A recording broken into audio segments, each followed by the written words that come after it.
श्री गणेशाय नमः. श्री सरस्वत्यै नमः. श्री गुरुभ्यो नमः. श्री कुलदेवताभ्यो नमः. श्री मातृपितृभ्यो नमः. ओम श्री परमात्मने नमः.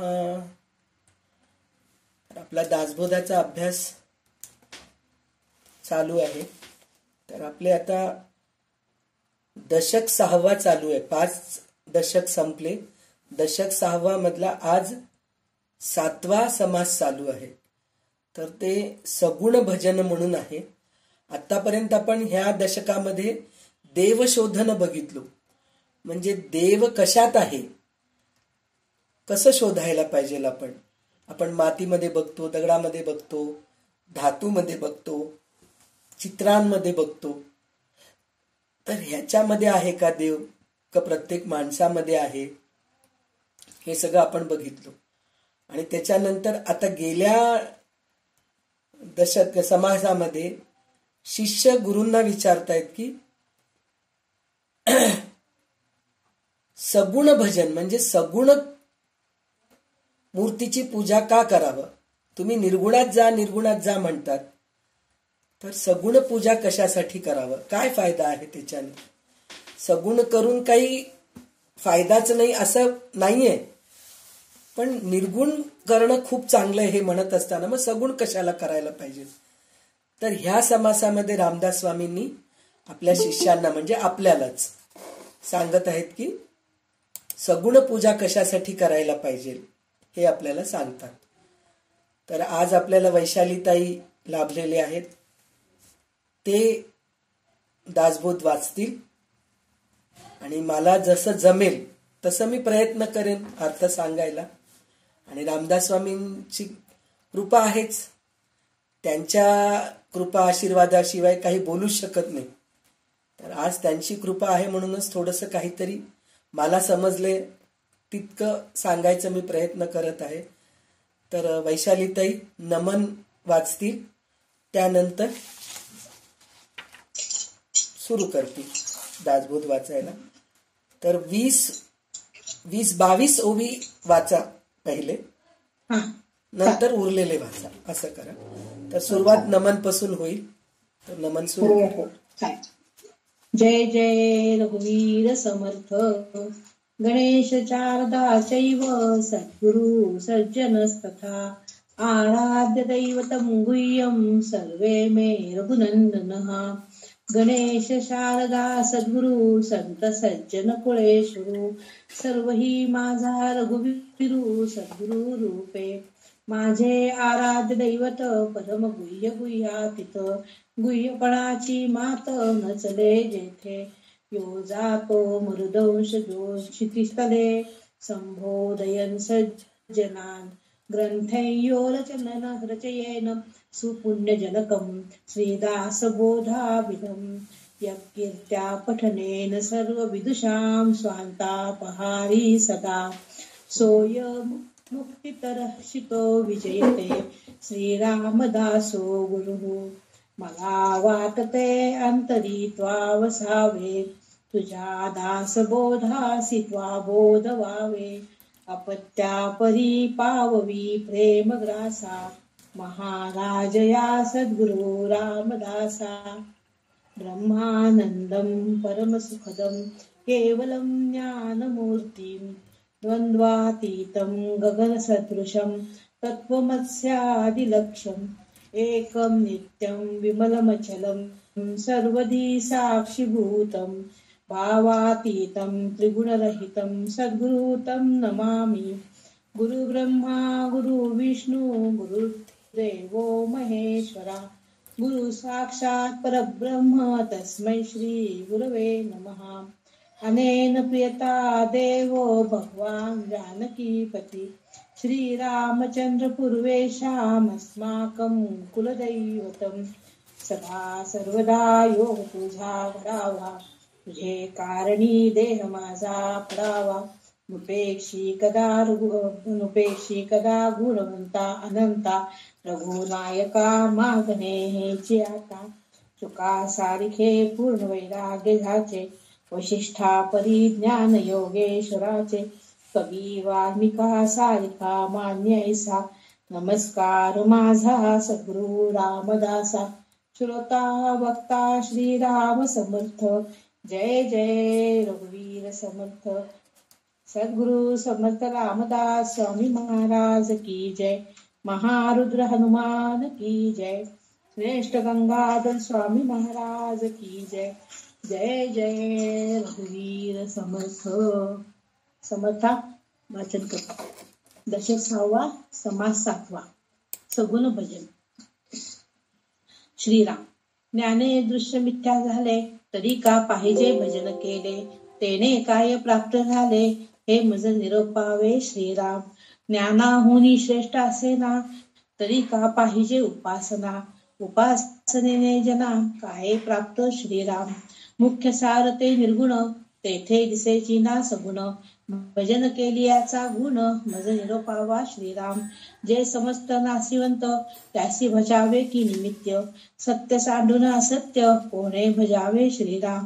असत्याचा प्रत्ययाला, तरी मग नेमका लागला. सत्य सांडून गलबला, कासया करावा श्रीराम. निर्गुणाने मोक्ष होतो, प्रत्यक्ष प्रत्यया येतो. सगुण काय देऊ पाहतो, सांगा स्वामी श्रीराम. सगुण नासिवंत ऐसे सांगता, पुन्हा भजन करावे म्हणता. तरी कशासाठी आता भजन करू श्रीराम. स्वामीचे बिरेने बोलवेना, एरवी हे काहीच मानेना. साध्यची झाली साधना, का प्रवर्तावे श्रीराम. ऐसे श्रोतयाचे बोलणे, शब्द बोले निर्भुज लेणेपणे. याचे उत्तर ऐकणे, म्हणे वक्ता श्रीराम. गुरुचे वचन प्रतिपाळणे, हे मुख्य परमार्थाचे लक्षण. वचनभंग करिता विलक्षण, सहजची झाले श्रीराम. म्हणून आज्ञेसी वंदावे, सगुण भजन मानावे. श्रोता म्हणे हे देवे, काय प्रायोजिले श्रीराम. काय मानिला उपकार, कोण झाला साक्षात्कार. किंवा प्रारब्धाचे अक्षर, पुसिले देवे श्रीराम. होणार हे तो पालटेना, भजने काय करावे जना. हे तो पाहता अनुमाना, काहीच नाहीये श्रीराम. स्वामींची आज्ञा प्रमाण, कोण करील अप्रमाण. परंतु त्याचा काय गुण, मज निरोपावा श्रीराम. वक्ता म्हणे सावधपणे, सांग ज्ञानाची लक्षणे. तुझ काही लागे करणे, किंवा नाही श्रीराम. करणे लागे भोजन, करणे लागे उदक प्राशन. मळमूत्र त्याग लक्षण, तेही सुटेना श्रीराम. जनाचे समाधान राहावे, आपुले पारिखे ओळखावे. आणि भजनची मोडावे, हे कोण ज्ञान श्रीराम. ज्ञान विवेके मिथ्या झाले, परंतु अवघे नाही टाकिले. तरी मग भजनेची काय केले, सांग पापा श्रीराम.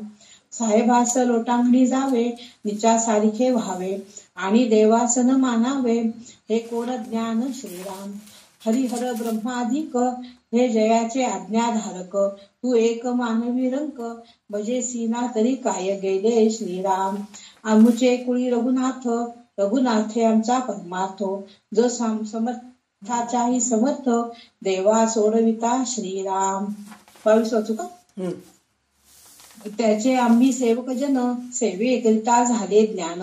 तेथे अभाव धरिता पतन, पाविजेल की श्रीराम. थांबा. तर इथं प्रश्नच आहे सगळं. म्हणजे सुरुवातीचे जवळजवळ 10 ओवी प्रश्नच आहेत. ते काय म्हणतायत की ज्ञाने मिथ्या, दृश्य मिथ्या झाले. म्हणजे ज्ञानाने तुम्ही आतापर्यंत मला जे जे सांगितलं, म्हणजे आज 7 दशकामध्ये 6 दशक समासामध्ये काय सांगितले, दृश्य मिथ्या आहे म्हणून सांगितले. म्हणजे जे समोर दिसतंय ते सगळं मिथ्या आहे. म्हणजे जे जन्माला येते ते जाते ते सगळे मिथ्याच आहेत म्हणून सांगितलं तुम्ही. ते ज्ञानाने मला कळाले. पण भजन मात्र कर म्हणतात तुम्ही मला, पूजन कर म्हणतात. मग त्याचं सार्थक काय? ज्ञानाहून श्रेष्ठ दुसरं काही नाहीये म्हणतात. पण उपासना कर म्हणतात. तर उपासनामध्ये काय आहे महत्व म्हणून विचारतात. आणि मुख्य निर्गुण आहे, मग सगुणाची कशाला पूजा करावं निर्गुण असताना म्हणून प्रश्न विचारतात. समस्त नाशिवंत आहे म्हणतायत, मग पुन्हा भजन कशासाठी करावं?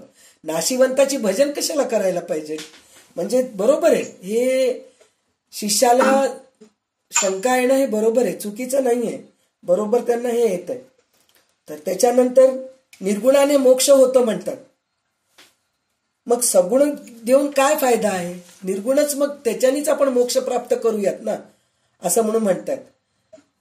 आणि त्याच्यानंतर काय म्हणतायत, मग हे सगळं केल्यानंतर कशासाठी करावं? भजन, पूजन, उपासना हे सगळं कशासाठी करावं? तरी सुद्धा मी इतके दिवस गप्प बसलो म्हणे. म्हणजे शिष्य म्हणतायत, स्वामीला कसं विचारू?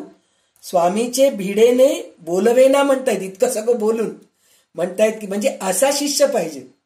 म्हणजे शिष्य गुरुसमोर प्रत्यक्ष शंका घाबरून राहू नये, गुरुला घाबरून राहू नये, म्हणजे त्यांना त्यांच्या ह्याच्या भीतीमध्ये राहू नये, त्यांची मर्यादा पाळायला पाहिजे, त्यांनी म्हणलेलं आपण स्वीकारायला पाहिजे.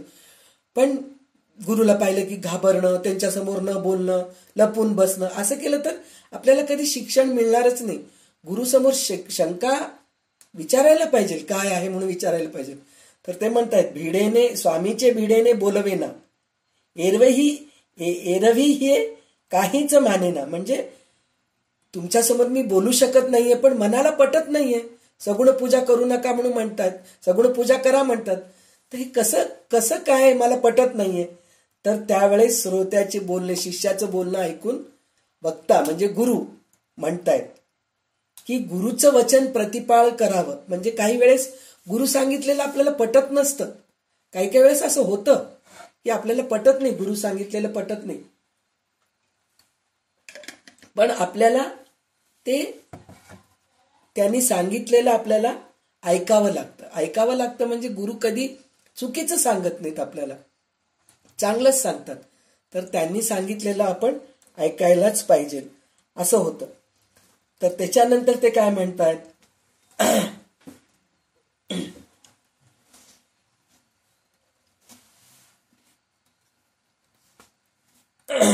सगुणाचं फळ काय ते मला सांगावे म्हणून म्हणलं तर गुरु म्हणतायत, निर्गुण तर समोर दिसत नाही, सगुण आपल्याला दिसतंय ना, तर मग त्याची पूजा केली तर काय चूक आहे?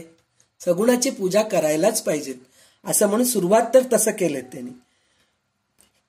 त्याच्यानंतर त्यांनी काय म्हणले, तुला जेवायला लागतं, पोट भरलं नाही भरलं हे दिसतंय का तुला? काहीतरी पोटामध्ये अन्न गेलं हे दिसतंय का? अन्न गेलं तरच पोट भरतंय हे तुला कळतंय, म्हणून तू अन्न खातोस. म्हणजे अन्न हे सगुण आहे, पोट भरणं हे निर्गुण आहे. म्हणजे अन्न खाल्ल्यानंतरच पोट भरतंय ना तुझं, पाणी पिल्यानंतरच तहान भागतीये ना. तहान भागलेलं कोणाला दिसतंय का? तू पाणी पी न पी, तहान भागलं हे पाणी पिल्यानंतरच तुला कळतंय की नाही.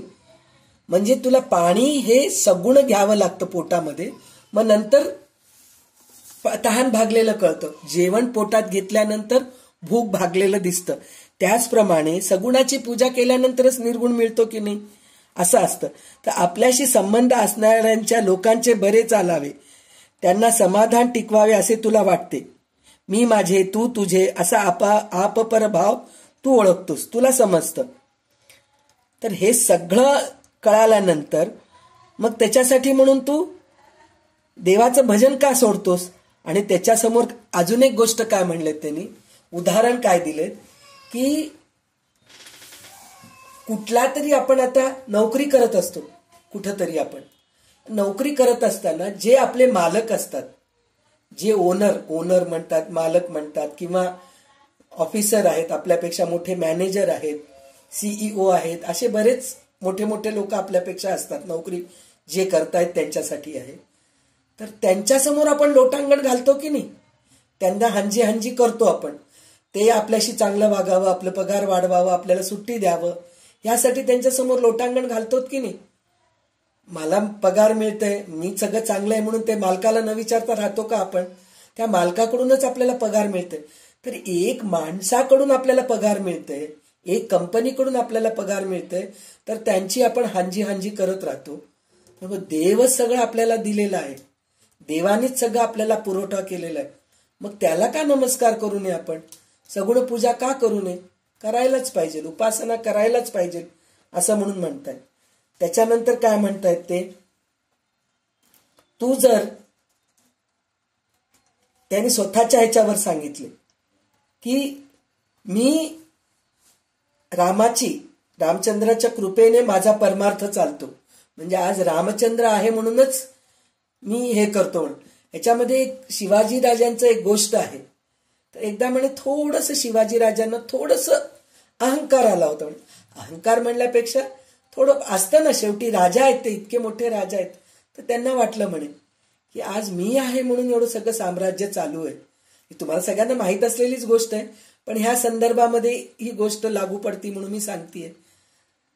तर असं चालत होते म्हणे, तर डोंगरामध्ये एक दगड घेतले म्हणे आणि फोडायला सांगितलं म्हणे. तर फोडल्यानंतर त्याच्यातून एक बेडूक निघालं म्हणे. बेडूक निघालं तर शिवाजी राजा आश्चर्य केलेत. अरे बापरे, या दगडामधून बेडूक निघालं, तर याला खायला प्यायला कुठून मिळालं असेल बाबा, म्हणून विचार केलं म्हणे. तर त्यावेळेस रामदास स्वामी म्हणलेत म्हणे, तर तू मी कोण आहेत रे? रामचंद्र प्रभू देणारा आहे, तोच देतोय सगळ्यांना. तुला वाटतं तू करतोयस म्हणून. मग त्यावेळेस शिवाजी राजांना वाटलं म्हणे माझं जे अहंकार आहे ते स्वामीच ओळखले, समर्थच ओळखले, म्हणून अहंकार करू नये. म्हणजे जे काही देणारा तो असताना मग त्याची का पूजा करू नये आपण? त्याचं का आपण भजन करू नये? त्याचं नामस्मरण का करू नये? तसं जर करत गेलो, हळूहळू आपला मीपणा नाहीसा होतो, असं म्हणून ते आपल्याला समजून सांगितलेत. आता 22व्या ओवीपर्यंत हे समजून सांगितले. पुढचे उरलेले ओवी वाचा आता. गुरु सांगती सारा सार, त्यास कैसे म्हणावे असार. तुझं काय सांगणे विचार, शहाणे जाणती श्रीराम. समर्थांच्या मनीचे तुटे, त्याची जाणावे अदृष्ट खोटे. राज्यपदापासून करंटे, चेवले जैसे श्रीराम. मी थोर वाटे मनी, तो नवे ब्रह्मज्ञानी. विचार पाहता देहाभिमानी, प्रत्यक्ष दिसे श्रीराम. वस्तू भजन करीना, न करी ऐसेही म्हणेना. तरी हे जाणावी कल्पना, दडोन राहिली श्रीराम. ना ते ज्ञान ना भजन, उगाची आला देहाभिमान. तेथे काही नाही की अनुमान, प्रत्यय तुझा श्रीराम. तरी आता ऐसे न करावे, रघुनाथ भजनी लागावे. तेनेची ज्ञान बोलावे, चळेना ऐसे श्रीराम. करी दुर्जनाचा संहार, भक्तजनासी आधार. ऐसा हा तो चमत्कार, रोकडा चाले श्रीराम. मनी धरावे ते होते, विघ्न अवघेची नासून जाते. कृपा केल्या रघुनाथे, प्रचित येते श्रीराम. रघुनाथ भजने ज्ञान झाले, रघुनाथ भजने महत्व वाढले. म्हणून या तुवा केले, पाहिजे आधी श्रीराम.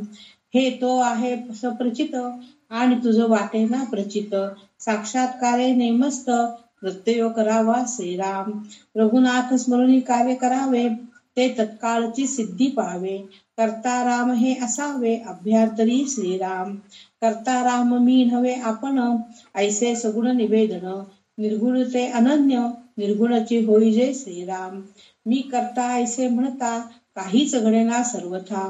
प्रचित पाहासी तरी आता, शीघ्रची पाहे श्रीराम. मी करता ऐसे म्हणती, तेने तू कष्टी कहशी. राम करता म्हणता पावसी, एश कीर्ती प्रताप श्रीराम. एके भावनेसाठी देवासी पडे तुटी, काते होय कृपा दृष्टी. देव करता भाविता श्रीराम.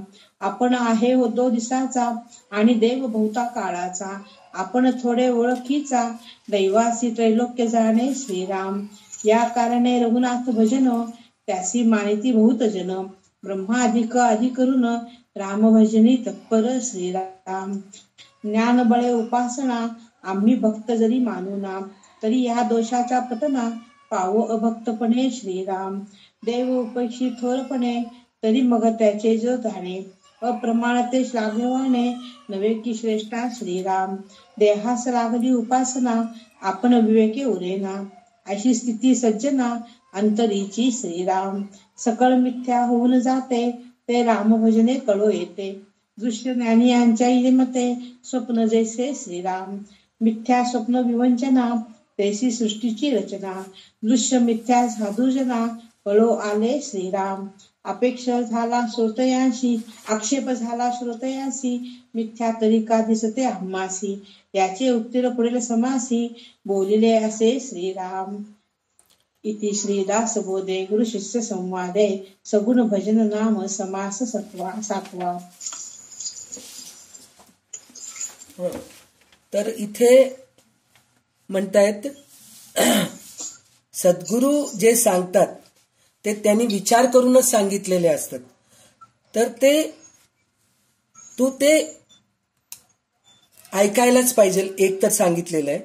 त्याच्यानंतर त्यांनी काय म्हणले, जर शहाणा माणूस जर ऐकला नाही तर त्याला त्या गोष्टीचा अनुभव येत नाही. पण एकदा गुरु सांगितले सगुण पूजा कर, सगुण पूजा कर म्हणून सांगितले, तर ते पूजा केल्यानंतर काय अनुभव येतं ते तू स्वतः प्रत्यक्ष अनुभव करशील. आपल्याला सुद्धा एक उदाहरण म्हणून मी म्हणतेय, आपल्याला आता आपल्या ग्रुपमध्ये बरेच लोक असे आहेत की बऱ्याच वर्षापासून भगवद्गीता वाचत आहेत, बऱ्याच वर्षापासून दासबोध वाचत आहेत, असे बरेच लोक आहेत. पण काही लोक असे पण आहेत त्यांना दासबोध ग्रंथ माहीत नव्हतं. गीता घरामध्ये होते पण ते कधी उघडून बघितलं नाही. काय ते गीता अवघड आहे बाबा, संस्कृत आहे, आपल्याला काही कळत नाही, काही नाही असं म्हणून काही लोक ते बघितले पण नाहीत. ज्ञानेश्वरी ग्रंथ आहे पण ते लाल कपड्यामध्ये भगव्या वस्त्रामध्ये बांधून देवघरात एका कोनाड्यात ठेवलेलं, त्याला हळदी कुंकू व्हायचं, नमस्कार करायचं, असे लोक सुद्धा आहेत. तसल्या लोकांसाठी एक उदाहरण असं आहे, कितीदा तरी आपल्याला आपल्या मोठे लोक सांगितले असतील किंवा आपल्या आजूबाजूचे लोक किंवा प्रवचनांमध्ये कीर्तनांमध्ये सांगितले असतील की भगवद्गीता वाचा बरं का, खूप छान आहे, ज्ञानेश्वरी वाचा, खूप छान आहे हो, ते वाचल्यानंतर काय अनुभव येतात आणि काही आपले संसारातले दुःख दूर होतात हो, असं म्हणून म्हणतात. विष्णू सहस्रनाम वाचा, तुम्ही अमक्या अमक्या क्रमांकाचं जर श्लोक वाचलात तर तुमच्या संसारातले विघ्न टळतात बरं का, असं जर आपल्याला कोणी सांगितले तर त्यावेळेस वाटतं अरे बघू ना एकदा काय होतं, करून बघूया की आपण असं. मग त्यावेळेस आपण ते ग्रंथ उघडतो, मग वाचायला सुरू करतो. मग खरोखरच ते वाचत असताना, अर्थ कळून घेत असताना आपल्याला मग त्या गोष्टीचे अनुभव येतात. मग त्या गोष्टीची गोडी लागते आणि ते अनुभव आलेला आपल्याला परत परत तेच अनुभव यावं म्हणून आपण परत परत ते ग्रंथ वाचतो. किंवा त्याच्यानंतर अजून दुसरे काही ग्रंथ आहेत का, अजून त्याच्यातलं काही आपल्याला अर्थ कळून घ्यायचे का, हे सगळं करतो. म्हणजे काय, गुरु सांगितले म्हणजे आपल्याला कोणीतरी एक गुरु भेटतात बाबा, की सांगतात ते सद्गुरू आहेत का कोण आहेत माहिती आपल्याला. आता जसं दत्तात्रय भगवंतांनी भागवतामध्ये 24 गुरु म्हणून म्हणले, त्याच्यामध्ये साप आहे, माशी आहे, कबूतर आहे, परत बाळ आहे, छोटं बाळ आहे, एक बाई आहे, बांगड्या घातलेली बाई आहे, सूर्य आहे, चंद्र आहे, पृथ्वी आहे, हे सगळं काही त्यांनी गुरु म्हटलेले. तसं आपल्याला पण कोणीतरी एक माणूस रूपी, मनुष्य रूपी गुरु भेटतात आणि सांगतात की तुम्ही गीता वाचा हो, खूप छान आहे, मी वाचले हो, मला खूप चांगलं वाटलं, त्याच्यातला अनुभव खूप छान आले. अहो परवा मी तिथं दासबोध पारायण चालू होतं, तिथं गेले होते, तर त्या दासबोध पारायणामध्ये मी दासबोध वाचले हो, वाचल्यानंतर असं वाटलं त्याचा अर्थ कळून घ्यावं. मग मला असं वाटलं की अर्थ कळून घेतलं तर मग कोणीतरी अर्थ सांगणारे आहेत का म्हणून मी युट्यूबवर ते वगैरे बघितले. मग अमक्या कोणीतरी एक जण आहेत, त्यांनी सांगितलेलं दासबोधाचं मी अर्थ कळून घेतले हो, खूप छान आहे हो ग्रंथ, सोडावंच वाटत नाही. म्हणजे आपण ग्रंथाला सगुणच म्हणतोय ना. ग्रंथ हातात घेतलो, पुस्तक वाचायला सुरू केलो तर कुठं आपल्याला त्याच्यातलं काय अर्थ आहे, त्याच्यात काय आहे हे आपल्याला कळायला लागलं की नाही. म्हणजे सगुणोपासना केलं तर काय फायदा आहे हे ह्याच्यावरून आपल्याला कळतं. तर त्याचप्रमाणे त्यांनी एक सांगितलंय, जर राजाचा मुलगा, राजपुत्र जर दुर्व्यवहार करतोय, दुराचार करतोय तर तो त्याचा राज्यपदी अधिकार गमावून बसतो. तो वाईट वागू लागला तर तो गमावून बसतो. त्याचप्रमाणे आपल्या घरामध्ये ग्रंथ पडलेले आहेत, चांगले चांगले पुस्तकं पडलेले आहेत, त्याच्याकडे आपण लक्षच दिलं नाही, मग त्याचा आपण उपयोगच नाही ना. आपण त्या गोष्टीचा अनुभव घेत नाहीयेत, सगळं गमावूनच बसतोय. तर त्याचप्रमाणे सगुण भजन जर नाही केलं तर आपण बऱ्याचशा गोष्टी गमावून बसतो असं म्हणून सांगितलेले आहेत त्यांनी.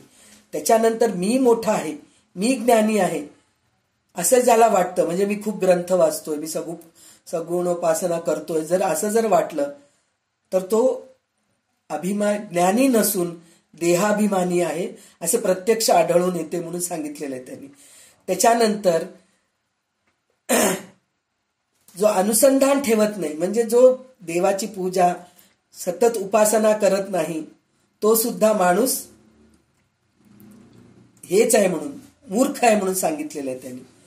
धड त्याला आत्मज्ञान नसते, धड सगुणाची भक्ती नसते, त्याच्या ठिकाणी नुसतं देहाभिमानच असतो. म्हणजे मी ज्ञानी आहे असं म्हणून त्याला ज्याला वाटतं त्याच्याबद्दल बोलतायत त्यांनी. त्याच्यानंतर त्यांनी काय सांगितलंय, रामचंद्राच्या उपासनेस आरंभ करावा म्हणून म्हणलेत त्यांनी. म्हणजे त्यांचे कुलदैवत, त्यांचे उपास्य दैवत, त्यांचे आवडतं दैवत आपल्याला पण असतात ना. इतके देव आहेत आपल्याजवळ. आपल्या घरामध्ये सुद्धा बरेच देवांची मूर्ती असतात, देवांचे फोटो असतात. पण त्यातला एखादा देव, मला शंकर आवडतो हो, भोळा शंकर किती छान आहे हो. त्याची उपासना करायला मला खूप आवडतं. सोमवारी मला उपास करायला आवडतं. सोमवारी शंकराचे स्तोत्र म्हणायला आवडतं मला. शिवलीलामृत वाचायला आवडतो. त्यातला 11वा अध्याय तर मला खूपच आवडतो. असं मला शिवतांडव स्तोत्र म्हणायला आवडतं. असं काही लोकांचं असतं. काही लोक नाही, मला गणपतीच खूप आवडतो, माझं उपास्य देवता. तसं रामदास स्वामींचे रामचंद्र भगवान होते, कुलदैवतही होते आणि आराध्य दैवतही होते त्यांचे. तर त्यांची मी उपासना करूनच, सगुणोपासना करूनच मला आत्मज्ञान झालंय असं म्हणून केलंय. जर सगुणोपासना केलो तर दुर्जनांचा नाश करतो भगवंत, आणि आपल्यामध्ये असलेलं दुर्जनांची नाश करतो. म्हणजे आपल्या समोर दिसू लागलेले सगळे आपल्याला दुर्जनच वाटतात. मी एकटीच सज्जन आहे असं आपल्याला वाटतं. पण आपल्यामध्ये असलेले दुर्गुण त्याचा नाश करतात भगवंत. सगुणोपासना केलं तर आपल्यामधल्या जे दुर्गुण आहेत ते संहार करतात म्हणून सांगितलेलं आहे. त्याच्यानंतर त्यांनी सांगितलंय, रामचंद्राची उपासना केल्याने मला आत्मज्ञान झाली म्हणून. म्हणजे त्यांचा अनुभव आपल्याला सांगतात. म्हणजे काही काही वेळेस आपल्याला कसं असतं, दुसऱ्यांचे अनुभव ऐकल्यानंतर आपल्याला करून बघावं वाटतं. त्याचं उदाहरण काय, चितळे म्हणून एक जण आहेत, ते नर्मदा परिक्रमा केलेले आहेत. तर त्यांचं जे युट्यूबवरचं जे व्हिडिओ आहे ना, ते खूप लोक बघितलेले आहेत. तर त्यांचं ते व्हिडिओ बघितल्यानंतर प्रत्येकाला अरे आपण पण जाऊन एकदा नर्मदा परिक्रमा करून यावं असं आपल्याला वाटतं. तर त्याचप्रमाणे इथं रामदास स्वामी स्वतःचा प्रत्यक्ष अनुभव सांगतात.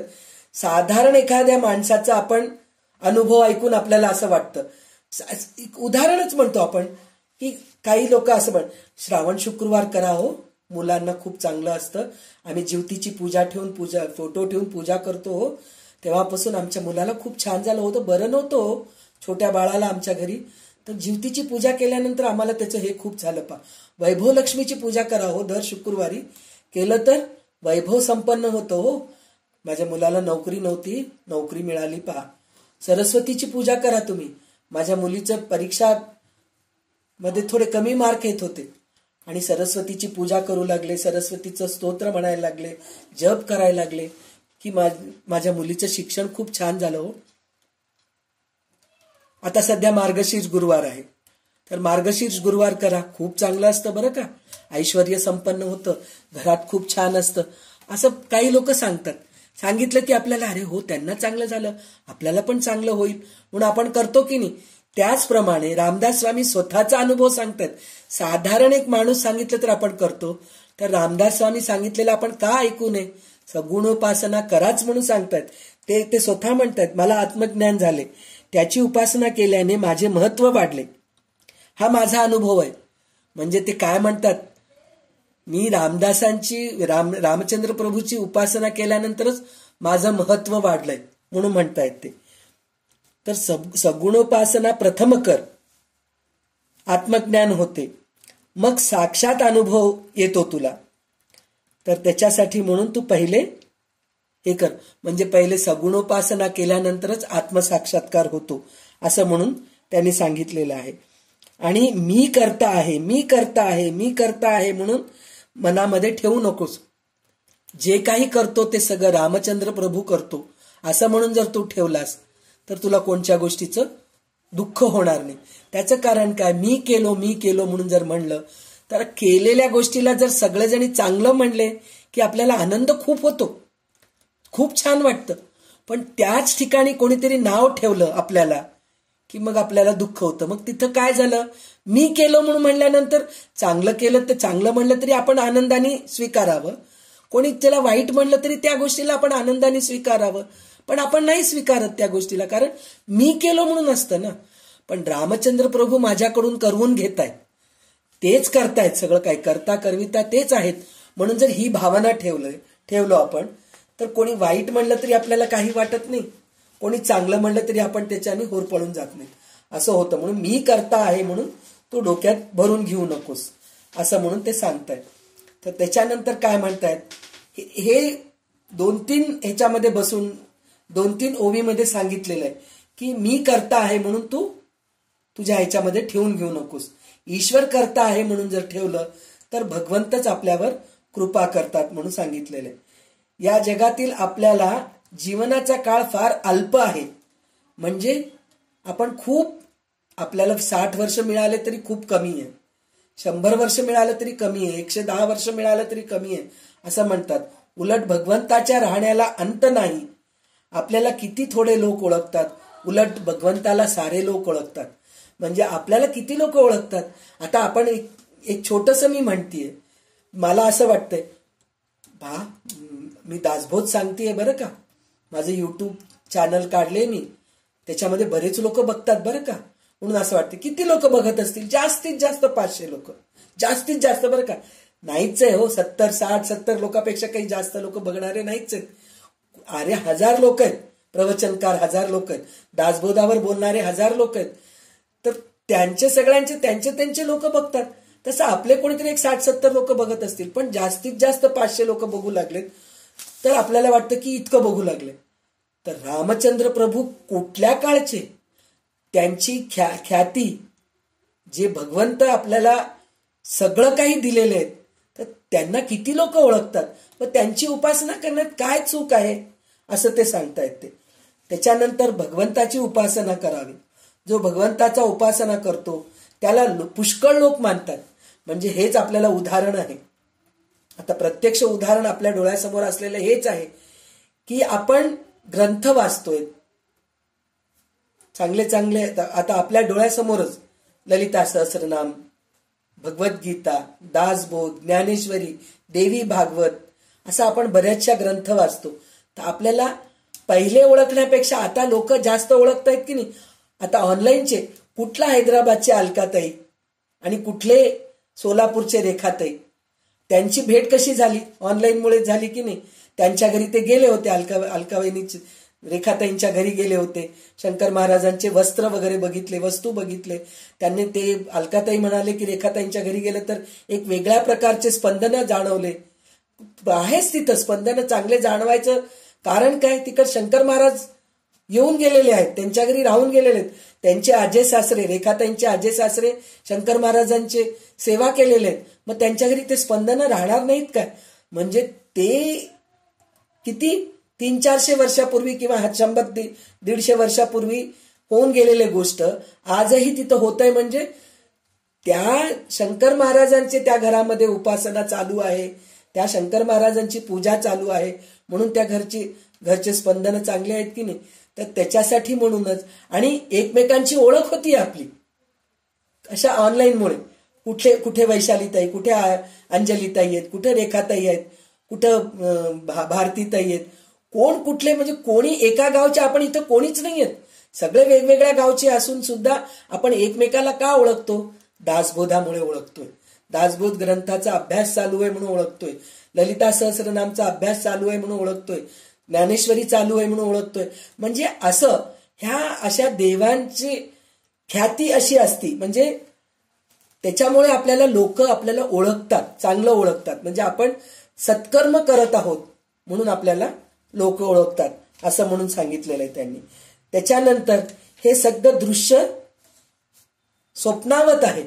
जसं रात्री आपल्याला स्वप्न पडतं, स्वप्नामध्ये आपल्याला कसं वाटतं की सगळं खरं होऊ लागलंय असं वाटतं. पण उठल्यानंतर अरे ते स्वप्न होतं. स्वप्नामध्ये आपल्याजवळ मोठी कार आहे, आपल्याजवळ आपल्या हाताखाली 4-5 नौकर आहेत, आपल्याला काही कमी नाहीये, माझं सगळं डायबिटीस कमी झालंय, मी मस्त भरपूर गोड खातीये, हे सगळं वाटतं. पण सकाळी उठल्यानंतर फास्टिंग शुगर आपण टेस्ट करायला गेलं की 200 असतं तिथं शुगर. फास्टिंग शुगरच 200 असतं. म्हणजे स्वप्नामध्ये जे खोटं दिसतंय ते कधी खरं नसतं. त्याप्रमाणे आपल्या समोर असलेले सगळी दृश्यसृष्टी हे स्वप्नावतच आहे म्हणून सांगितलंय. आणि हे दृश्य खोटे आहे तर ते आम्हाला का दिसते? पुन्हा प्रश्न कोणाचं? शिष्याचा प्रश्न आहे. हे दृश्य जर आपल्याला डोळ्यासमोर दिसतंय तर मग हे खोटं काय आहे? त्याचं उत्तर पुन्हा आपल्याला ह्या पुढील समासी रामदास स्वामी आपल्याला देत आहेत. तर ह्याच्यामध्ये आपल्याला एकूण 50 ओवी आहेत, तर 25-25 ओवी वाचा तुम्ही. 66वा समास 8वा. दृश्य निरसने. श्रीराम. मागा श्रुती पुसले होते, दृश्य मिथ्या तरी का दिसते? याचे उत्तर बोलिजेले ते, सावध ऐका श्रीराम. देखील ते सत्यची मानावे, हे ज्ञानाचे देखणे नव्हे. जड मोढ अज्ञान जीवे, हे सत्य मानजे श्रीराम. एका देखिल्यासाठी लटिका कराव्या ग्रंथकोटी, संत महंतांच्या गोष्टी त्याही मिथ्या मानाव्या श्रीराम. माझे दिसते हेच खरे, ते येथे चालेना दुसरे. ऐशी या संशयाचे भरे, भरोची नये श्रीराम. मृगे देखिले मृगजळ, तेथे धावते वर्ण. जळ नवे मिथ्या सकळ, त्या पशुष कोण मानावे श्रीराम. रात्रो स्वप्ने देखिले, बहुत द्रव्य सापडले, बहुत जनांशी व्यवहारिले, ते खरे कैसोनी मानावे श्रीराम. कुशळ चितारी विचित्र, तेने निर्माण केले चित्र. देखता उठे प्रीती मात्र, परंतु तेथे मृत्तिका श्रीराम. नानावंता हस्ती घोडे, रात्रो देखता मन बुडे.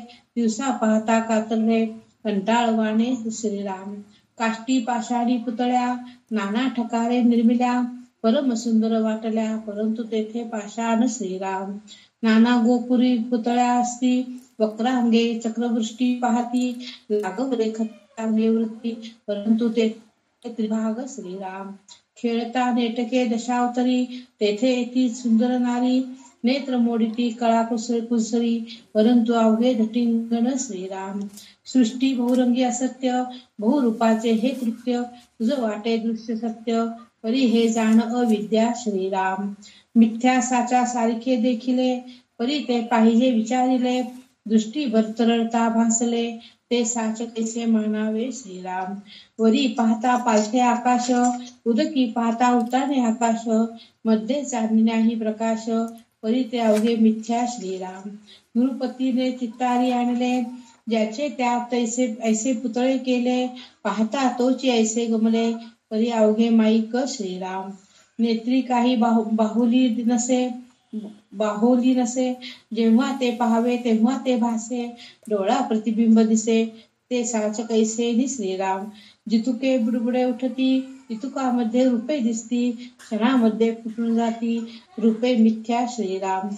लघु दर्पणे दोन्ही चारी हाती, तितुकी मुखे प्रतिबिंबती.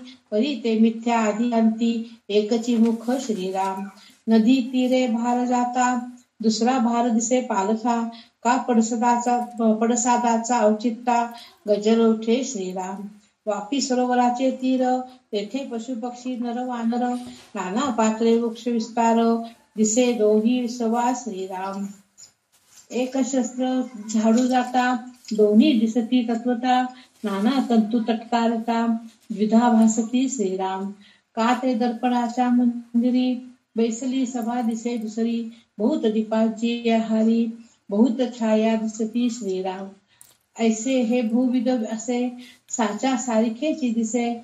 परी ते सत्य मानून कैसे, विश्वासावे श्रीराम. माया मिथ्या बाजीगरी, दिसे साचाची या परी. परी ते जाणत्याने खरी, मानूची नये की श्रीराम. लटिके साचा ऐसे भावावे, तरी पारखी कासे असावे. एव ये अविद्येचे यावे, ऐसे असती श्रीराम. नाना तंतू टरत्कारिता असा शब्द आहे बघा. एक शस्त्र झाडू जाता दोन्ही धरती तत्वता नाना तंतू तंतू टरत्कारिता द्विधा भासती श्रीराम. टरत्कारिता मला शब्द चुकला होता. तर इथं याच्यामध्ये ते सांगतायत जर दृश्य खोटे आहे तर ते का दिसते म्हणून सांगितलंय. तर त्याचे त्यांनी बरेच उदाहरण दिलेले. बरेच उदाहरण कसं दिलेलं आहे. एक उदाहरण त्यांनी दिलेलं आहे, भिंतीवर ते चित्र काढलेलं असतं, ते देवाचं चित्र आहे, पण प्रत्यक्ष त्याला शिवून बघितलं तर कागदच आहे, ते रंग सुद्धा आपल्याला हाताला लागत नाही. देव कुठून लागतो. तर ते खोटच आहे ना, मिथ्याच आहे ना एका दृष्टीने. तसं सांगितलंय. पुन्हा काही ठिकाणी पहा जनावर दिसतात आपल्याला, प्रत्यक्ष जनावर दिसतात, पण जवळ जाऊन बघितलं तर काय, त्या जनावरांच्या कातड्यांमध्ये कापूस किंवा चारा भरलेला असतं, ते खरं नसतं, तेही मिथ्या ठरलेलं आहे म्हणून सांगितलं. त्याच्यानंतर मातीची मूर्ती बनवतात, पाषाणाची म्हणजे दगडांची मूर्ती बनवतात. हे सगळे मूर्ती दिसतात तसे देवाची रूप दिसत आहेत, पण प्रत्यक्ष त्याच्यामध्ये जीव आहे का नाहीये, नसतं, जीव नसतं. तर त्याचप्रमाणे हे सगळं दृश्य सृष्टी जे आहे ते मिथ्या. जसं आपल्याला जनावर दिसतंय, देवाचे फोटो दिसत आहेत, पण प्रत्यक्ष त्यांना शिवायला गेलं तर त्याच्यात जीव नाहीये, त्याचप्रमाणे हे दृश्य सृष्टी पण तसंच आहे असं म्हणून म्हणतायत. त्याच्यानंतर त्यांनी काय सांगितलेलं आहे, अजून एक उदाहरण त्यांनी काय दिलेलं आहे. पहिल्या काळामध्ये, आता आपल्याकडे नटी आहेत, नट आहेत, पहिल्या काळामध्ये नटी नसत होते, म्हणजे बायका नाटक वगैरे करत नव्हते, तर बायकांचे पात्र सुद्धा पुरुषच करायचे. तर ते इतके सुंदर दिसायचे, डोळ्यात काजळ घालून, कुंकू लावून, ओठाला लाल रंग लावून घेऊन, गळ्यात वगैरे घालून घेऊन, वेणी घालून घेऊन, म्हणजे नकली वेणी, म्हणजे विग वगैरे घालून घेऊन, साडी नेसून सगळं नकली राहायचे. आणि त्यांना बघितलं की कसं वाटायचं, प्रत्यक्ष स्त्री आहे की काय असं वाटायचं. पण प्रत्यक्षात त्यांच्या जवळ गेल्यानंतर कळायचं की ही स्त्री नाहीये, हा पुरुष आहे असं वाटायचं. म्हणजे ते मिथ्याच आहे की नाही. त्या काळात तसं राहायचं. आजकाल पुरुष बाई बनतात, बाई पुरुष बनतात, त्याच्यात काही अर्थच नाही असा झालेला आहे. तर त्या काळामध्ये तसं होतं म्हणून रामदास स्वामी ते एक उदाहरण पण दिले आपल्या समोर. तसं हे सगळं अनंत नामरूपाने नटलेली ही सृष्टी मिथ्या आहे. जसं आरशामध्ये एक उदाहरण त्यांनी आरशाचं दिलेलं आहे. दुसरं उदाहरण दिलेलं पाण्याचं बुडबुडे. पाण्याचे जे बुडबुडे येतात, एकच पाणी असतं पण त्याच्यावर ते पाण्याचे बुडबुडे येतात. त्या बुडबुड्यामध्ये प्रतिबिंब, सूर्याचं प्रतिबिंब किंवा चंद्राचं प्रतिबिंब किंवा आपलं स्वतःचं प्रतिबिंब त्याच्यामध्ये पडतं. तर जितके बुडबुडे आहेत तितके प्रतिबिंब आपल्याला दिसतात. पण बुडबुडे फुटले की सगळे प्रतिबिंब गेले. पण मी आहे ते एक खरं आहेच ना. माझं जे प्रतिबिंब त्याच्यावर पडत होतं, सूर्याचे प्रतिबिंब पडत होतं, चंद्राचं प्रतिबिंब, तर आपल्याला अनेक भासत होते. पण जेव्हा ते बुडबुडे फुटले की सगळंच गेलं. आणि एक सत्य जे आहे ते सूर्य सत्य आहे, चंद्र सत्य आहे, मी दिसत होते ते सत्य आहे. तर त्याचप्रमाणे भगवंत सत्य आहे. हे दृश्यसृष्टी जे दिसती आहे दृश्य, ते सगळं मिथ्या आहे असं सांगितलंय. आणि दुसरं उदाहरण त्यांनी दिलेले आरशाचं उदाहरण दिलेलं. जितके आरसे आपल्याला आपल्या तोंडासमोर आणून ठेवतील तितके आपले तोंड त्याच्यात दिसणारच की नाही. जसं जसं आरसा बाजूला करत जातो आपण, तर सगळे तोंड पण निघून जातात. आपण एक खरं जसंचे तसेच राहतो. त्याचप्रमाणे हे समोर दिसू लागलेलं दृश्य, समोर असलेलं सगळं मिथ्या आहे आणि जे भगवंत आहेत ते सत्य आहे असं म्हणून ते सांगितलेलं आहे. जितके प्रतिबिंब तितके खोटे. एक बिंब जे आहे, एक जे खरं आहे ते खरंच असतं असं म्हणून सांगितलेलं आहे त्यांनी. त्याच्यानंतर या सगळ्याचा अर्थ असा की माया जादूगरी करते व खऱ्यासारख्या दिसणाऱ्या खोट्या वस्तू निर्माण करते.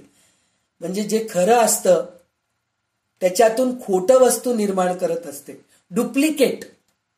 आता सोन्याचे वस्तू आहेत, सोनं खरं आहे पण आपल्याला डुप्लिकेट मिळतात ना. पैठणी साडी, आपल्याला पैठणी साडी प्रत्यक्षात घ्यायला गेलं तर खूप महागाचं असतं, पण त्याचं पैठणीचं दुसरं काहीतरी स्वस्तामध्ये तसंच असतं, पण ते पैठणी नसते. तसं हे माणसांनी निर्माण केलेलं आहे, पण भगवंतानी आपल्यासाठी म्हणून हे सगळं मिथ्याच निर्माण केलेलं आहे, खोटंच. खऱ्या गोष्टीतून म्हणजे भगवंत खरा आहे त्याच्यातून हे सगळं निर्माण केलेलं आहे असं म्हणून सांगितलेलं आहे त्यांनी. आणि परंतु खेळ संपल्यानंतर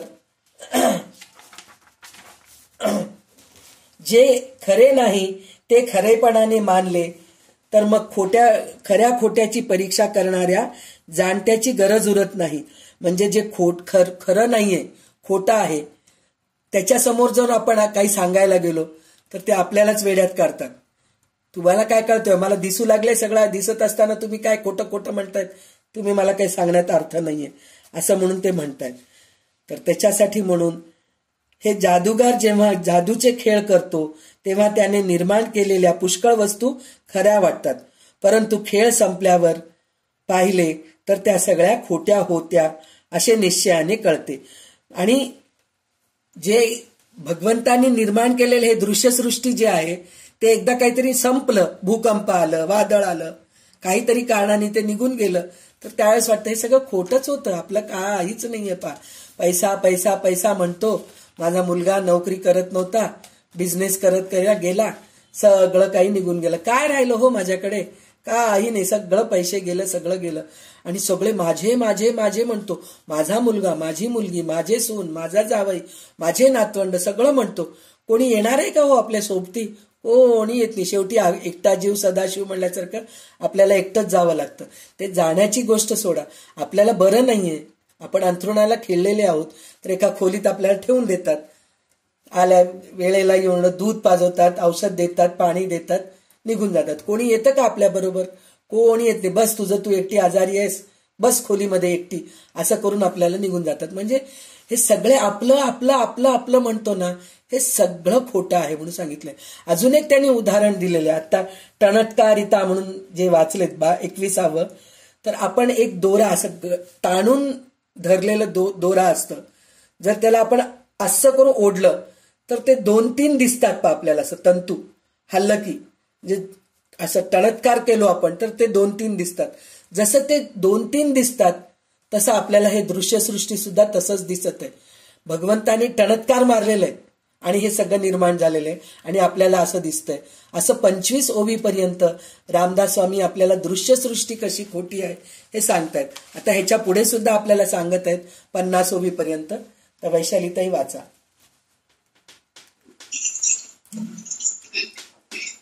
श्रीराम. मनुष्याची बाजीगिरी बहुत जणांस वाटे खरी, शेवट पाहता निर्धारी मिथ्या होय श्रीराम. तेशेची माव राक्षसांची, देवासही वाटे साची, पंचवाटिकेशी मृगाची, पाठी घेतली रामे श्रीराम. पूर्व काया पालटिती, एकाचेची भूत होती, रक्तबिंदीच जन्मली, जनीचर श्रीराम. नाना पदार्थ फळेचे आले, द्वारकेमध्ये प्रवशले, कृष्णे दैत्य किती बधिले, कपट रूपी श्रीराम.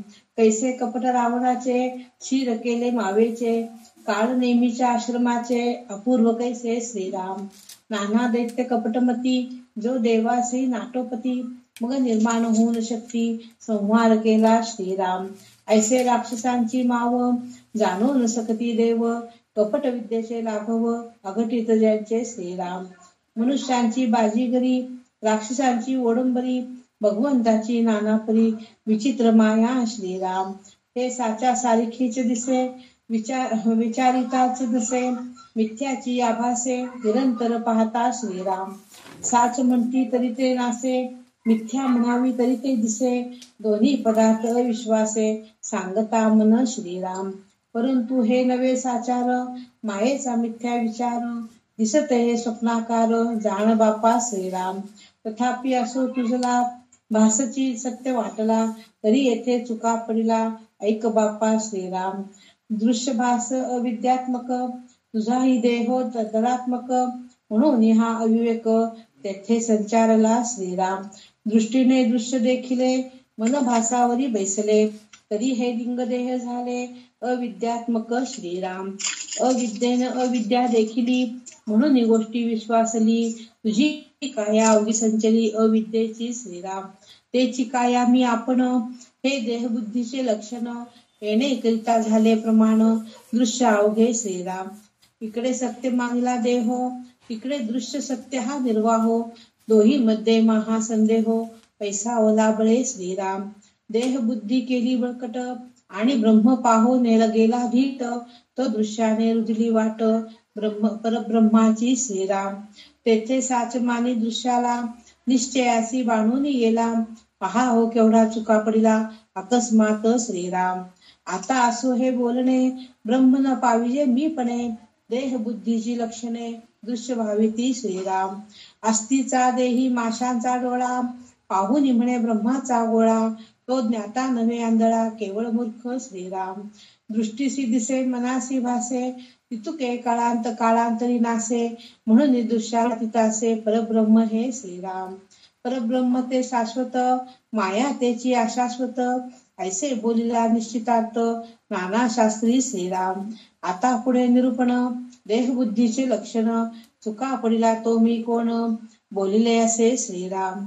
मी कोण हे जाणावे, मी पण त्यागुनी अनन्य व्हावे, मग समाधान ते स्वभावे, अंगी बाणे श्रीराम.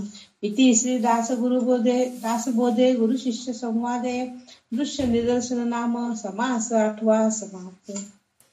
तर देव माया निर्माण केलं आपण असं म्हणतो आपण. पण काही वेळेस पहा, राक्षस सुद्धा माया निर्माण केलेले असते. उदाहरण आपल्याला रामायणामध्ये आपल्याला पाहायला मिळतं. कसं हे मिळतंय की ते मरीची हरिण येऊन मरीची राक्षस हरिणाच्या रूपामध्ये, सोन्याच्या हरिणाच्या रूपामध्ये येऊन सीताला भूल घालतात की मला त्याचं चोळी शिवून द्या म्हणून म्हणते ती. तर तसं असतं. आणि मारुती जेव्हा संजीवनी पर्वत घेऊन येत होते त्यावेळेस सुद्धा तिथं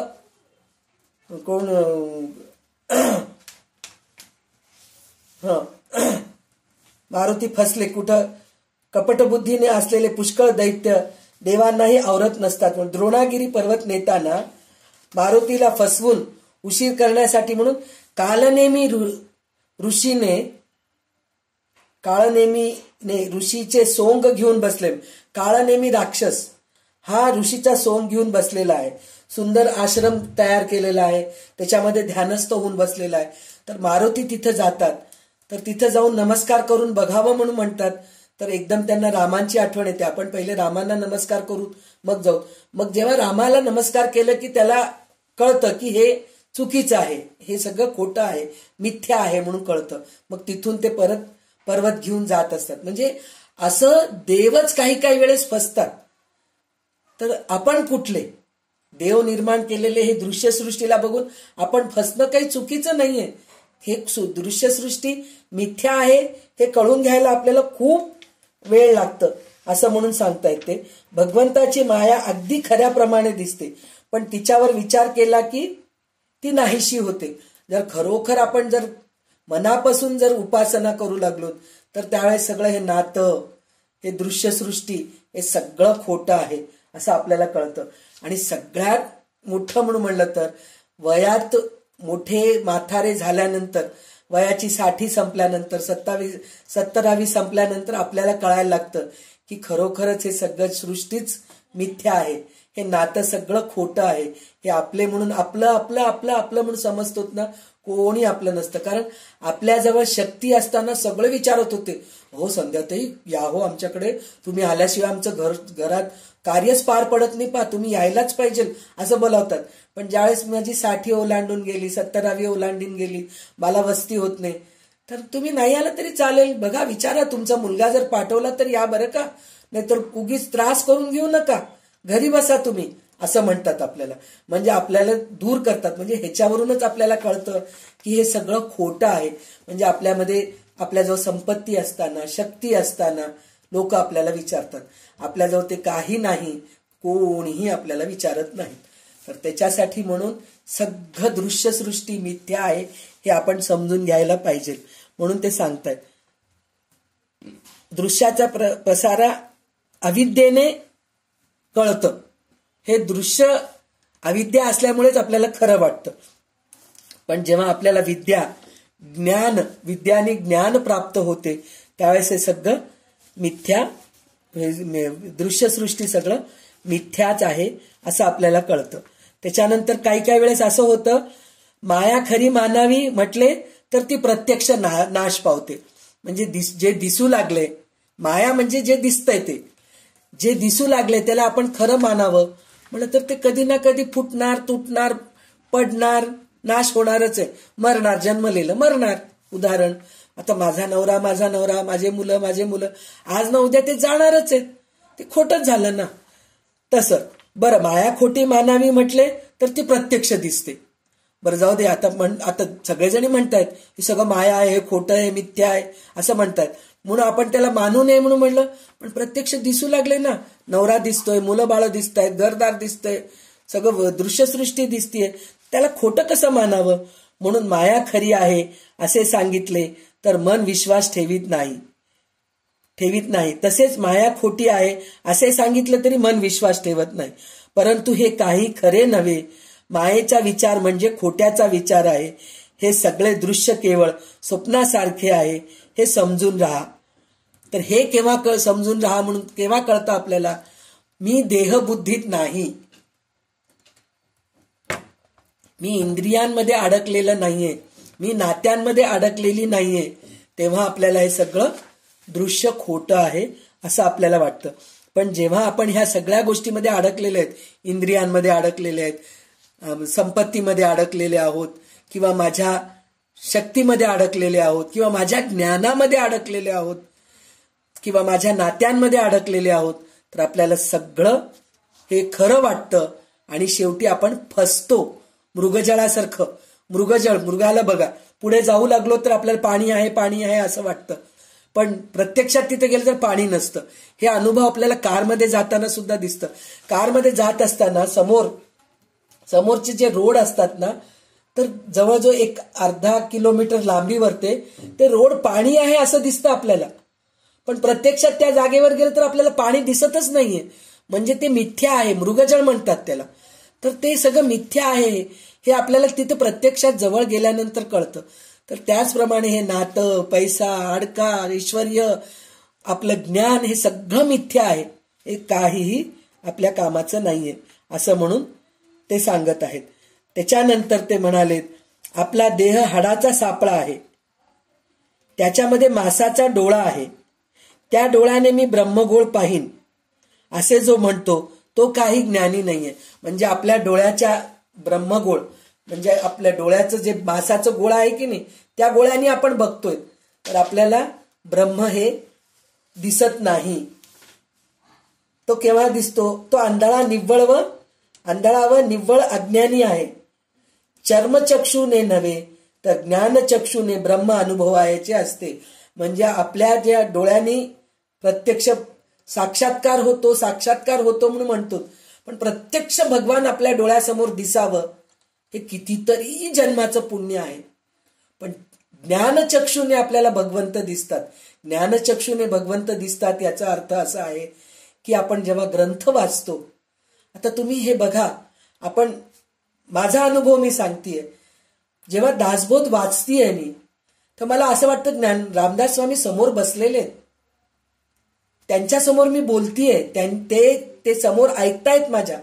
म्हणजे हे मी अतिशयोक्ती करून सांगत नाहीये, म्हणजे माझ्या डोक्यामध्ये सतत रामदास स्वामीच भरलेले आहेत ना, तर माझ्या डोळ्यासमोर प्रत्यक्ष रामदास स्वामीच दिसतात.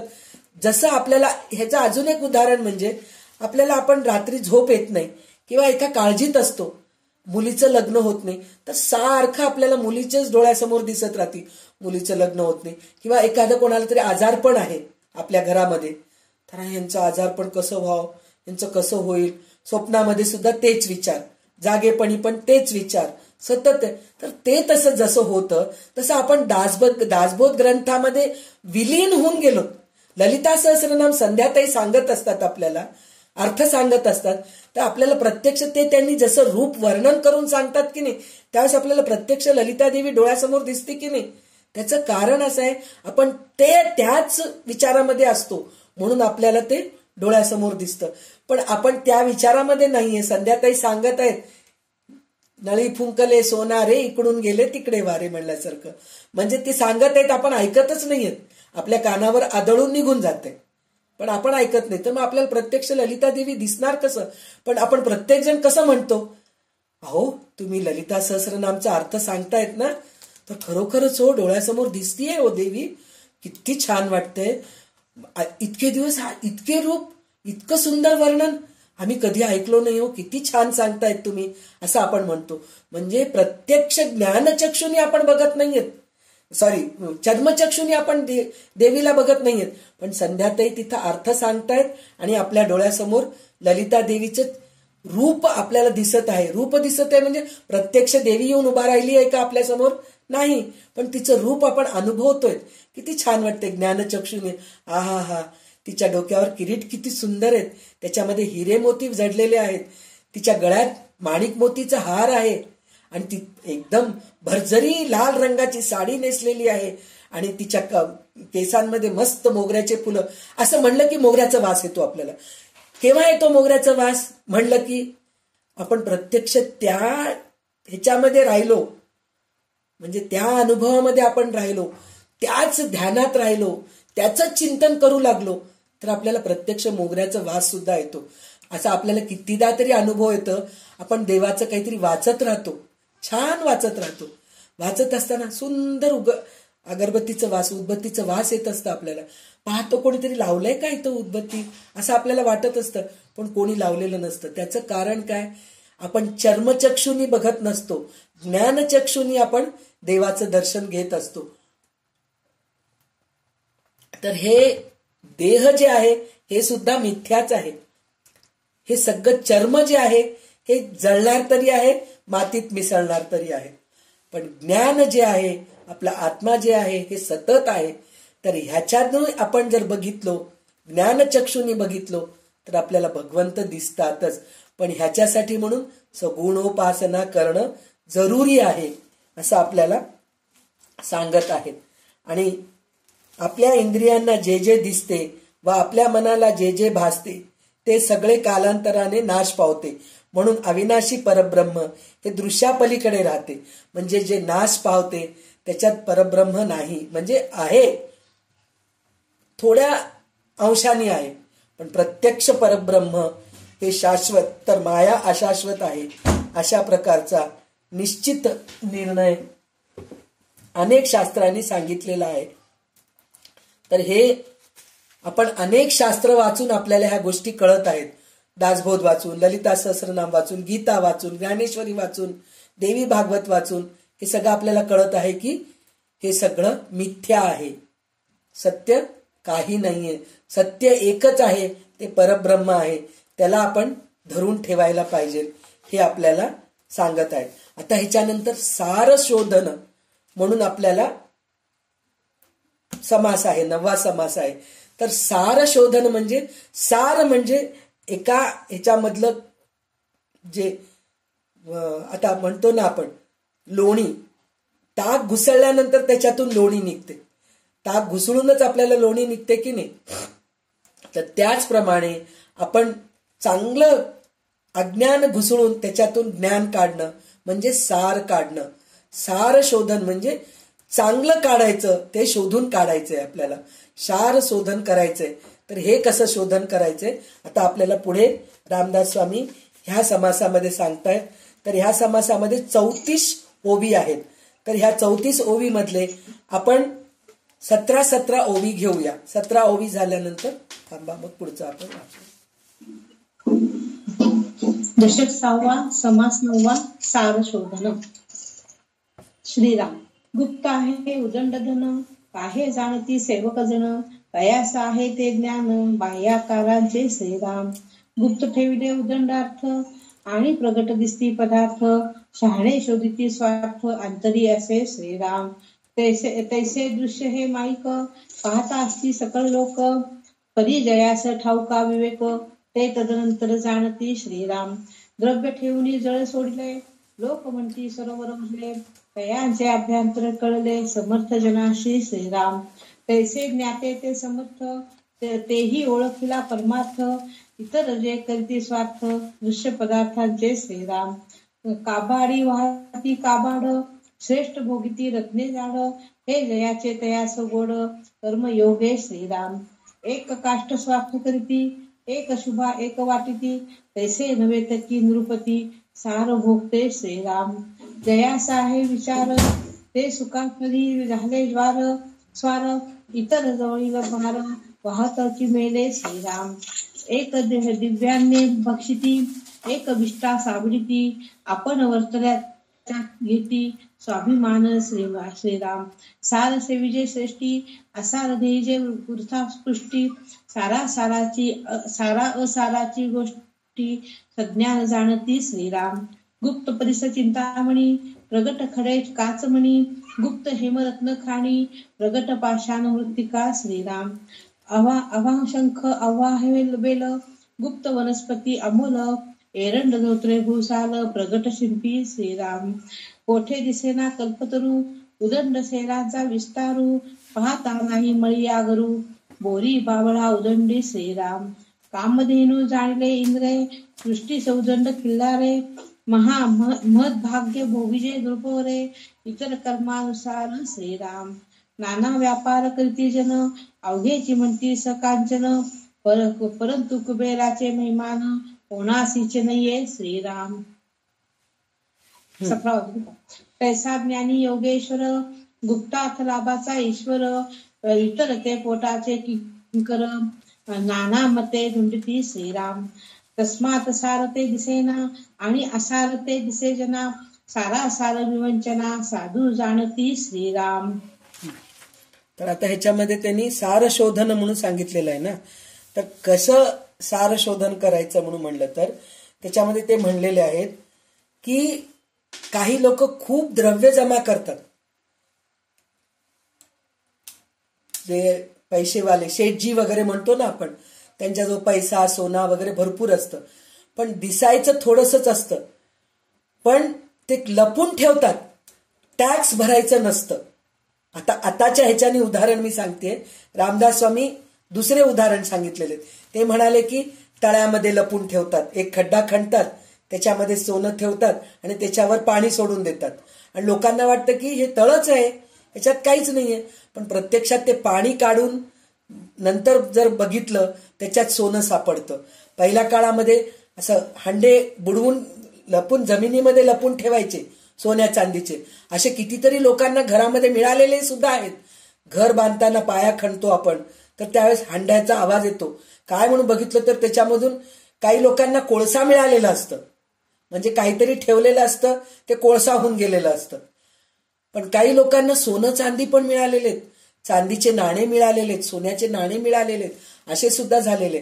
तर म्हणजे तसं आहे, परब्रह्म जे आहे ना ते लपून आहे, प्रत्यक्षात दिसत नाहीये.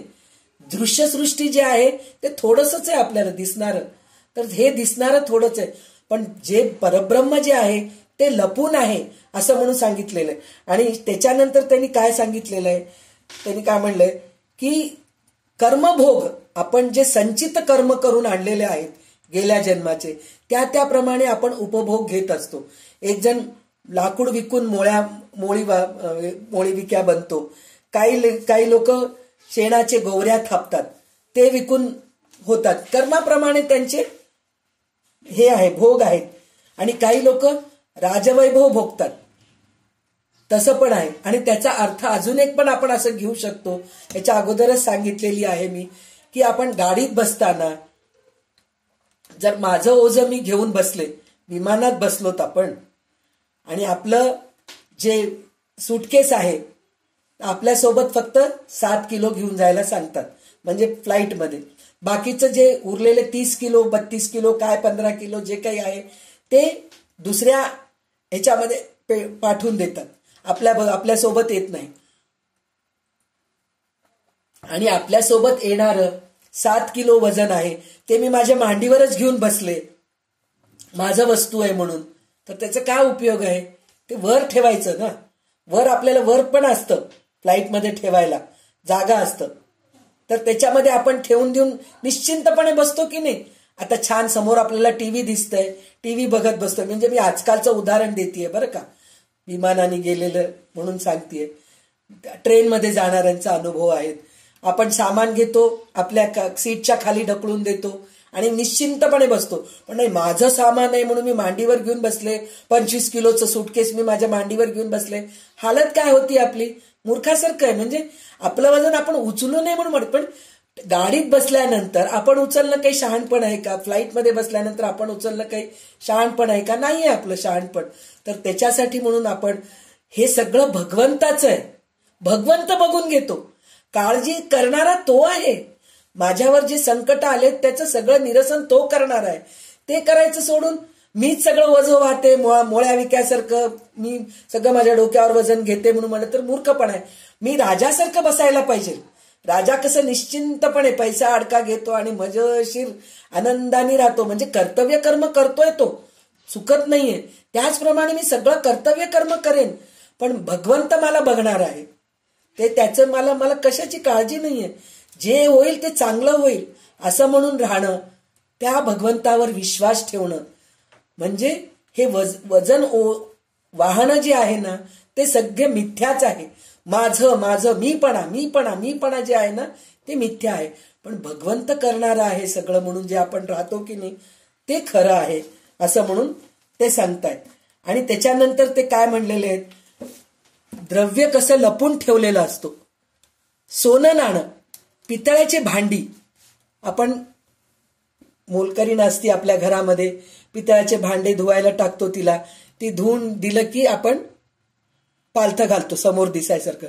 ते चांदीचे भांडे, देवाचे उपकरणं जे असतात की नाही ते तिला टाकलो, धुवायला टाकलो तरी एक लक्ष असतं बरं का, त्याचे काय पंचपात्र आहे का, छोटी वाटी मिळाली का, आरतीची तट्टी आहे का म्हणून बघतो. आणि ती धुतलं की लगेच पुसून मध्ये ठेवून देतो, सेफ जागेमध्ये ठेवून देतो. आपण नकली दागिने आजकाल मिळायला लागलेत ना, इमिटेशन काय म्हणतात ते मिळायला लागलेत. ते कुठेही ठेवतो आपण, त्याला काही हे नसतं. पण सोनं चांदीचं जे सोन्याचे जे दागिने आहेत ते जाऊन लॉकरमध्ये ठेवतो की नाही आपण. हिरे मोती आहेत, हिरे मोतीचे आपण सेफ मध्ये ठेवतो.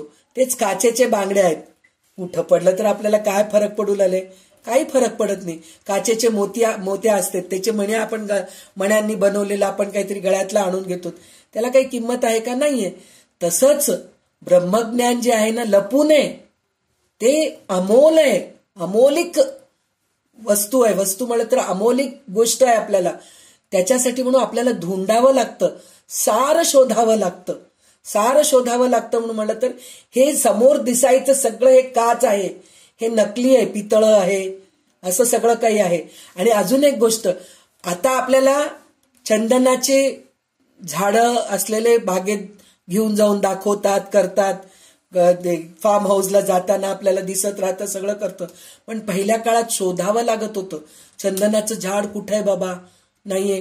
तेच बोरांची, बाभळीची झाडं, धोतरांची झाडं, हे सगळं आपल्याला प्रत्यक्ष डोळ्यासमोर कुठं म्हणजे तिथं उगवलेलं दिसायचे, पण चंदनाचं झाड कुठं आहे म्हणून शोधावं लागत होतं आपल्याला. त्याचप्रमाणे ह्या सगळ्या दृश्यसृष्टीमध्ये भगवंत कुठं आहे हे शोधून बघायचंय आपल्याला. म्हणजे सार शोधून बघायचं, त्याच्यातलं चांगलं काढून बघायचंय. हे कसं शोधायचंय हे आपल्याला सांगत आहेत. जगात कितीतरी व्यापार करणारे लोक आहेत, ते सगळेच स्वतःला सधन किंवा धनिक मानवतात, परंतु कुबेराच्या श्रीमंताची प्रमाण कोणाला येते का? असे कितीतरी व्यापारी आहेत, त्यांच्याजवळ भरपूर पैसा आहे, काही कमी नाही. जसं अंबानी आहे, आता परवा कोण रतन टाटा आहे, हे सगळे श्रीमंत होऊन गेलेत, पण कुबेरापुढे ते सुद्धा कमीच आहेत. काही त्यांच्याजवळ तेवढं काही हे नाही. एक 7 पिढी खातील, संपून जाईल त्यांचा पण पैसा. आजकाल काय हो, 1 लाख रुपये एक महिना फुस्स म्हणून कोट्याधीश आहेत होते, असतील बाबा 10 कोटी त्यांच्याजवळ असतील पैसा. 10 कोटी त्यांच्याजवळ पैसा आहे हो, काय कमी आहे त्यांच्याजवळ असं म्हणतात. पण ते 10 कोटी पैसा 10 वर्षामध्ये संपून जातं. दर महिन्याला जर 1 लाख रुपये तुम्ही खर्च करू लागलात, संपून जाणारच ना 10 वर्ष. त्याच्यानंतर पुन्हा तुम्ही निर्धनच होताल. पण कुबेर तसा नाहीये ना, त्याच्याजवळ आयुष्य नाही कितीतरी, म्हणजे हे अंत लय, हे पृथ्वी लय पावेपर्यंत त्याच्याजवळ कमी नाही असा तो कुबेर आहे. कोणाची बरोबरी त्याच्याबरोबर करू शकत नाहीये असं म्हणून ते सांगितलेले आहे. जो खरा ज्ञानी आहे, योगेश्वर आहे, तो दृश्यामध्ये गुप्त असलेली परमात्मरूपी धन मिळवून त्याचा मालक बनतो. म्हणजे जो खरा ज्ञानी आहे तो धनाच्याकडे आकर्षित होत नाही, किंवा नात्यांकडे आकर्षित होत नाही किंवा ऐश्वर्याकडे आकर्षित होत नाही, तो फक्त परब्रह्म काय आहे, भगवंत म्हणजे काय आहे ते सार शोधून बघतो आणि त्याच्यामध्ये तो राहतो असं म्हणून सांगितलेलं आहे. त्याच्यानंतर दृश्यामध्ये असलेली परमात्म रूपी धन मिळवून त्याचा मानक बनवतो. बाकीचे केवळ पोटाचे दास असणारे पोट भरू लोक मते मतांतरे शोधत असतात. जे आता ह्याच्यामध्ये हेच आहे, तर मी ह्या मताचा, मी त्या मताचा, ह्याच्यामध्येच राहतात काही लोक. कुठल्या का मताचा राहू दे बाबा, तुला भगवंत महत्वाचं ना. तुमच्यामध्ये तुम्ही नाथपंथी आहे, आम्ही रामदासी आहेत, आम्ही देवी भक्त आहेत, आम्ही शैव आहेत, आम्ही वैष्णव आहेत, ह्या भांडणामध्ये अडकून राहतात. आणि ते भांडणामध्ये अडकून तिथं काही त्यांना देव सापडत नाही, सार सापडत नाही. पण जो खरा ज्ञानी आहे तर ह्या सगळ्या मतांमध्ये अडकून राहत नाही. तो फक्त शक्ती, देव काय आहे, प्रत्यक्ष परमात्मा काय आहे ते शोधून तो राहतो. तो खरा ज्ञानी माणूस आहे असं म्हणतात. सारांश सार असते ते दिसत नाही, फक्त असार आहे ते मात्र लोकांना दिसते. असारापासून सार कसे निवडावे, वेगळे करावे ही कला संतांनाच ठाऊक असते. म्हणून आता आपल्याला 17व्या ओवीपर्यंत रामदास स्वामी सांगितलेले आहेत. आता पुढचे 17 ओवी वैशालीताई वाचतील, मग आपण थांबूया त्याच्यानंतर. इतरांचे हे काय सांगणे, खरे खोटे कोण जाणे, साधू संताची या खुणे, साधू संत जाणती श्रीराम. दिसेना जे गुप्त धन, तयास करणे लागे अंजन, गुप्त परमात्मा सज्जन, संगती शोधावा श्रीराम. रायाचे सन्निध लाभ होता, सहजची लाभे श्रीमंतता, ऐसा हा सत्संग धरिता, सद्वस्तू लाभे श्रीराम. सद्वस्तू लाभे सद्वस्तू, अव्यवस्थू, पाहता प्रशस्तू, विचार लाभे श्रीराम. म्हणून हे दृश्य जात, अवघेचे आहे अशाश्वत, परमात्मा अच्युतानंत, तो हा दृश्य वेगळा श्रीराम. दृश्या वेगळा दृश्यांतरी, सर्वात्मा तो सदा सचराचरी, विचार पाहता अंतरी, निश्चय बाणे श्रीराम. संसार त्याग न करिता, प्रपंच उपाधी न सांडिता, मनामध्ये साधता, विचारेची होय श्रीराम. हे प्रचितीचे बोलणे, विवेक प्रचिती पाहणे, प्रचित पाहते शहाणे, अन्यथा नव्हे श्रीराम. सप्रचित आणि अनुमान, उदार आणि रोकडे धन, मानस पूजा प्रत्यक्ष दर्शन, यास महदांतर श्रीराम.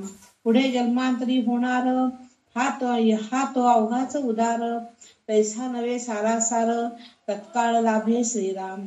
तत्काळची लाभ होतो, प्राणी संसारी सुटतो, संशय अवघाची तुटतो, जन्म मरणाचा श्रीराम. याची जन्मे येण्याची काळे, संसारी होईजे निराळे, मोक्ष पाविजे निश्चळे, स्वरूपाकारे श्रीराम.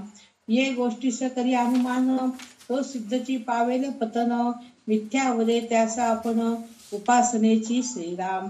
हे यथार्थची हे बोलणे, विवेके शीघ्रची मुक्त होणे, असोनी काहीच नसणे, जनामध्ये श्रीराम. देवपद आहे निर्गुण, देवपदी अनन्यपण, हाची अर्थ पाहता पूर्ण, समाधान बाणे श्रीराम. देहीच विधेय होणे, करून काहीच न करणे, जीवन मुक्तांची लक्षणे, जीवन मुक्त जाणे श्रीराम. एरवी हे खरे नवटे, अनुमानेची संदेह वाटे, संदेहाचे मूळ तुटे, सद्गुरु वचने श्रीराम. इति श्री दासबोधे गुरु शिष्य संवादे, सार शोधन नाम समासन वा. श्रीराम समर्थ श्रीराम. तर 17 ओवीपर्यंत आपल्याला सार कुठे असते हे सांगितलेले आहेत त्यांनी. आता ह्याच्यातून आपल्याला कसं शोधून काढायचं हे पण आपल्याला बघायचंय. इतर सामान्य माणसांना हे सांगून उपयोग नाही, त्यांना खरे खोटे याची निवड करण्याची कला नसते. म्हणून साधू संतांच्या खुणान फक्त साधू संतच जाणतात. म्हणजे ज्ञानी लोकच हे सगळं जाणत असतात. आपल्यासारखे साधारण लोकांना ह्या गोष्टी कळत नसतात. साधू संतांना सार काय आहे हे कळत असतं. आपण सतत असारामध्येच राहतो. ते शांत हो श्री गुरु दत्ता म्हणून जे आपल्याला त्रिपदीमध्ये आहे, संसाराहित हा भार म्हणून म्हणतात. ते असार सगळं मी काढून मला सार द्या म्हणून त्या ह्याच्यामध्ये शांत हो श्री गुरुदत्तामध्ये शेवटची जी कडवं आहे त्याच्यामध्ये आपल्याला हे कळतं की असार सोडून सार आपल्याला पाहिजे. संसाराहित हा भार, असार संसार हे जे आहे ना मी तुझ्यावर सोपवतोय आणि मला सार भगवंत मला पाहिजे हे आपल्याला त्यांनी सांगितलेलं आहे.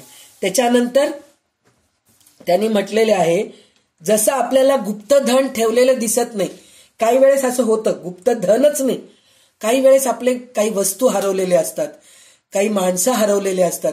तर काही लोकांकडे एक विद्या असते, डोळ्यात अंजन घालतात, ते अंजन घालून आपल्याला दाखवतात कुठं आहे म्हणून ते दाखवतात.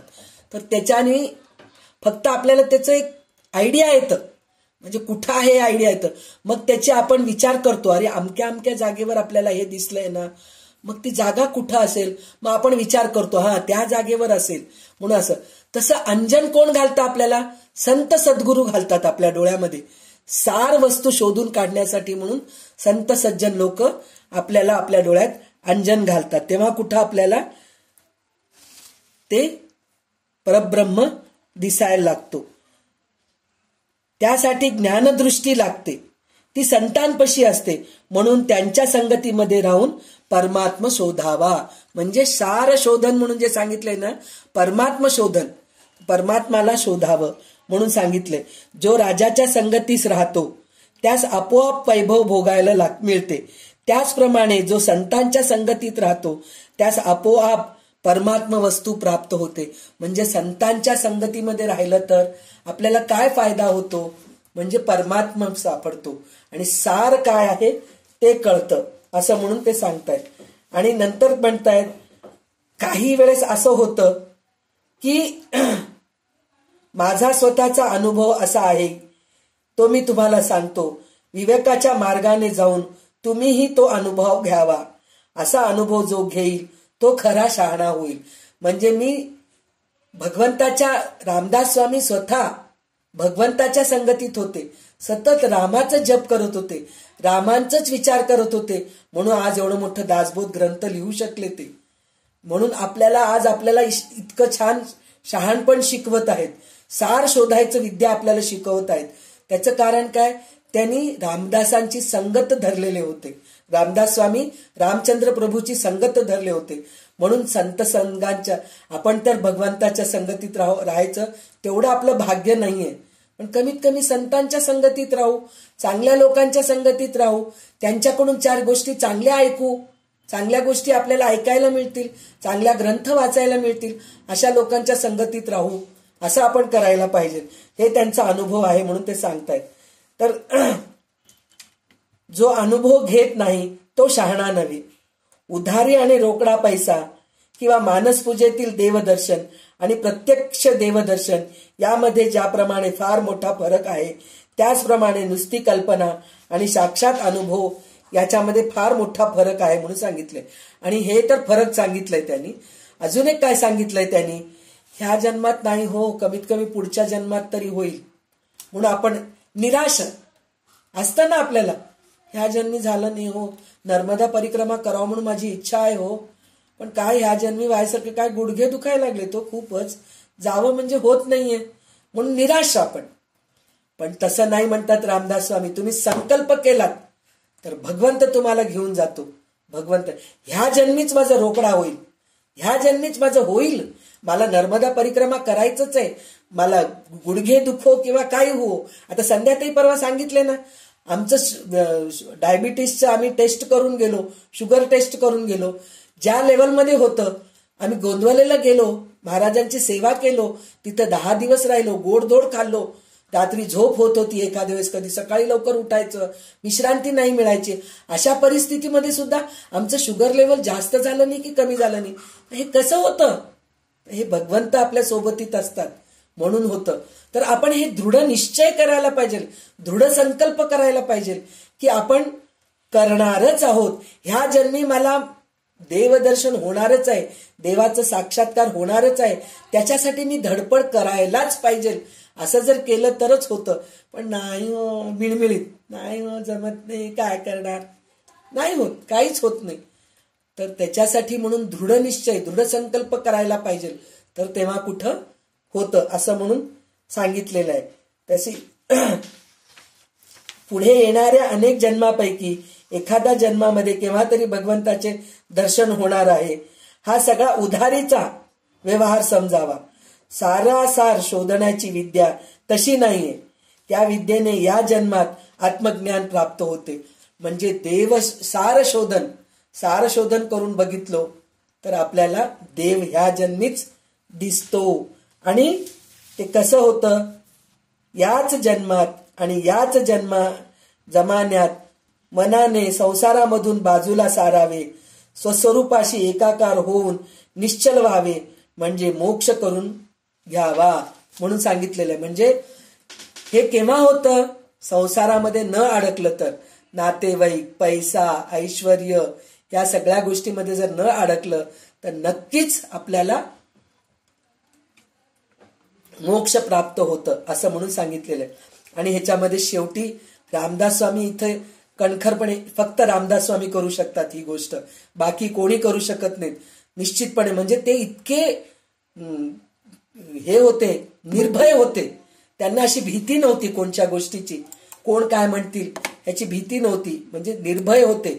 तर तसे ते काय म्हणतात, मी जे आता सांगितले त्याबद्दल कोणी संशय काढतील, तो सिद्ध जरी असला तरी सिद्धपणापासून भ्रष्ट पावेल.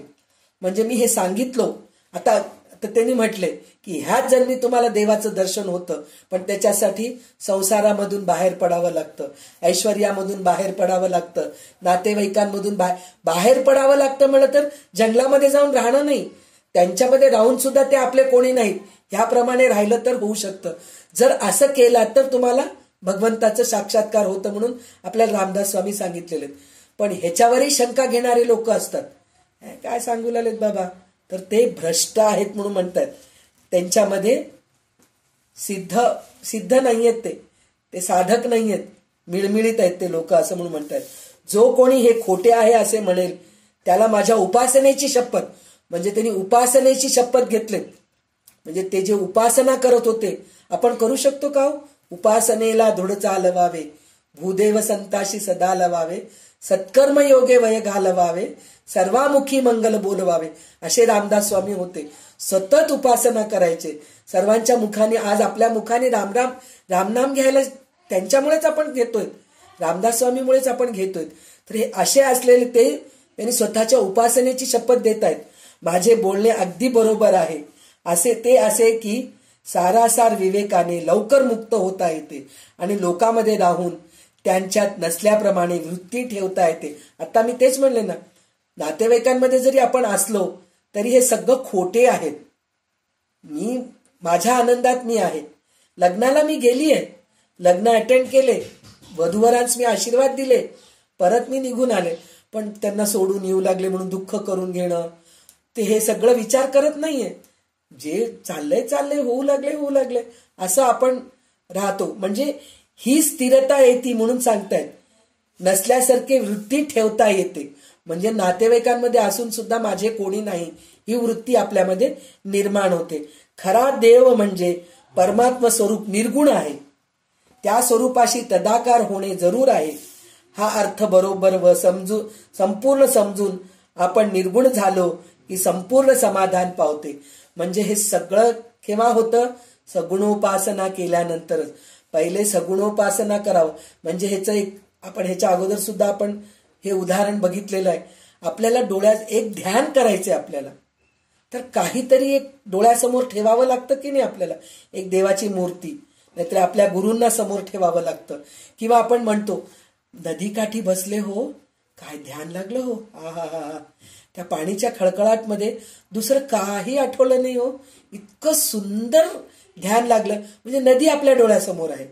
किंवा कुठेतरी एक चांगलं निसर्गरम्य जागेत बसलेले आहेत, सगळ्या ठिकाणी हिरवळ आहे, तिथं बसल्यानंतर कोणी आपल्या सोबत नाहीयेत आणि आपल्याला ध्यान लागलेलं आहे. कशामुळे लागलेलं आहे, त्या हिरवळ बघून, त्या दृश्यसृष्टीला बघून आपल्याला ध्यान लागलेलं आहे. म्हणजे ध्यान लागण्यासाठी सुद्धा एक सगुण लागतं, एक काहीतरी वस्तू लागते आपल्याला, देव तरी लागतो, एक झाड तरी लागतं, एक डोंगर तरी लागतं, गुरु तरी लागतात, काहीतरी आपल्याला लागतं. काही नाही म्हणून तर श्वासोश्वासाकडे लक्ष देतो आपण. श्वास घेतलाय, श्वास सोडलाय, सोहम सोहम म्हणत आपण श्वास घेताना सोडताना म्हणजे श्वासाकडे लक्ष देऊन आपण ध्यान करतो. म्हणजे सगळं कुठल्या तरी एका वस्तूकडे आपण बघितल्याशिवाय आपल्याला ध्यान होत नाही.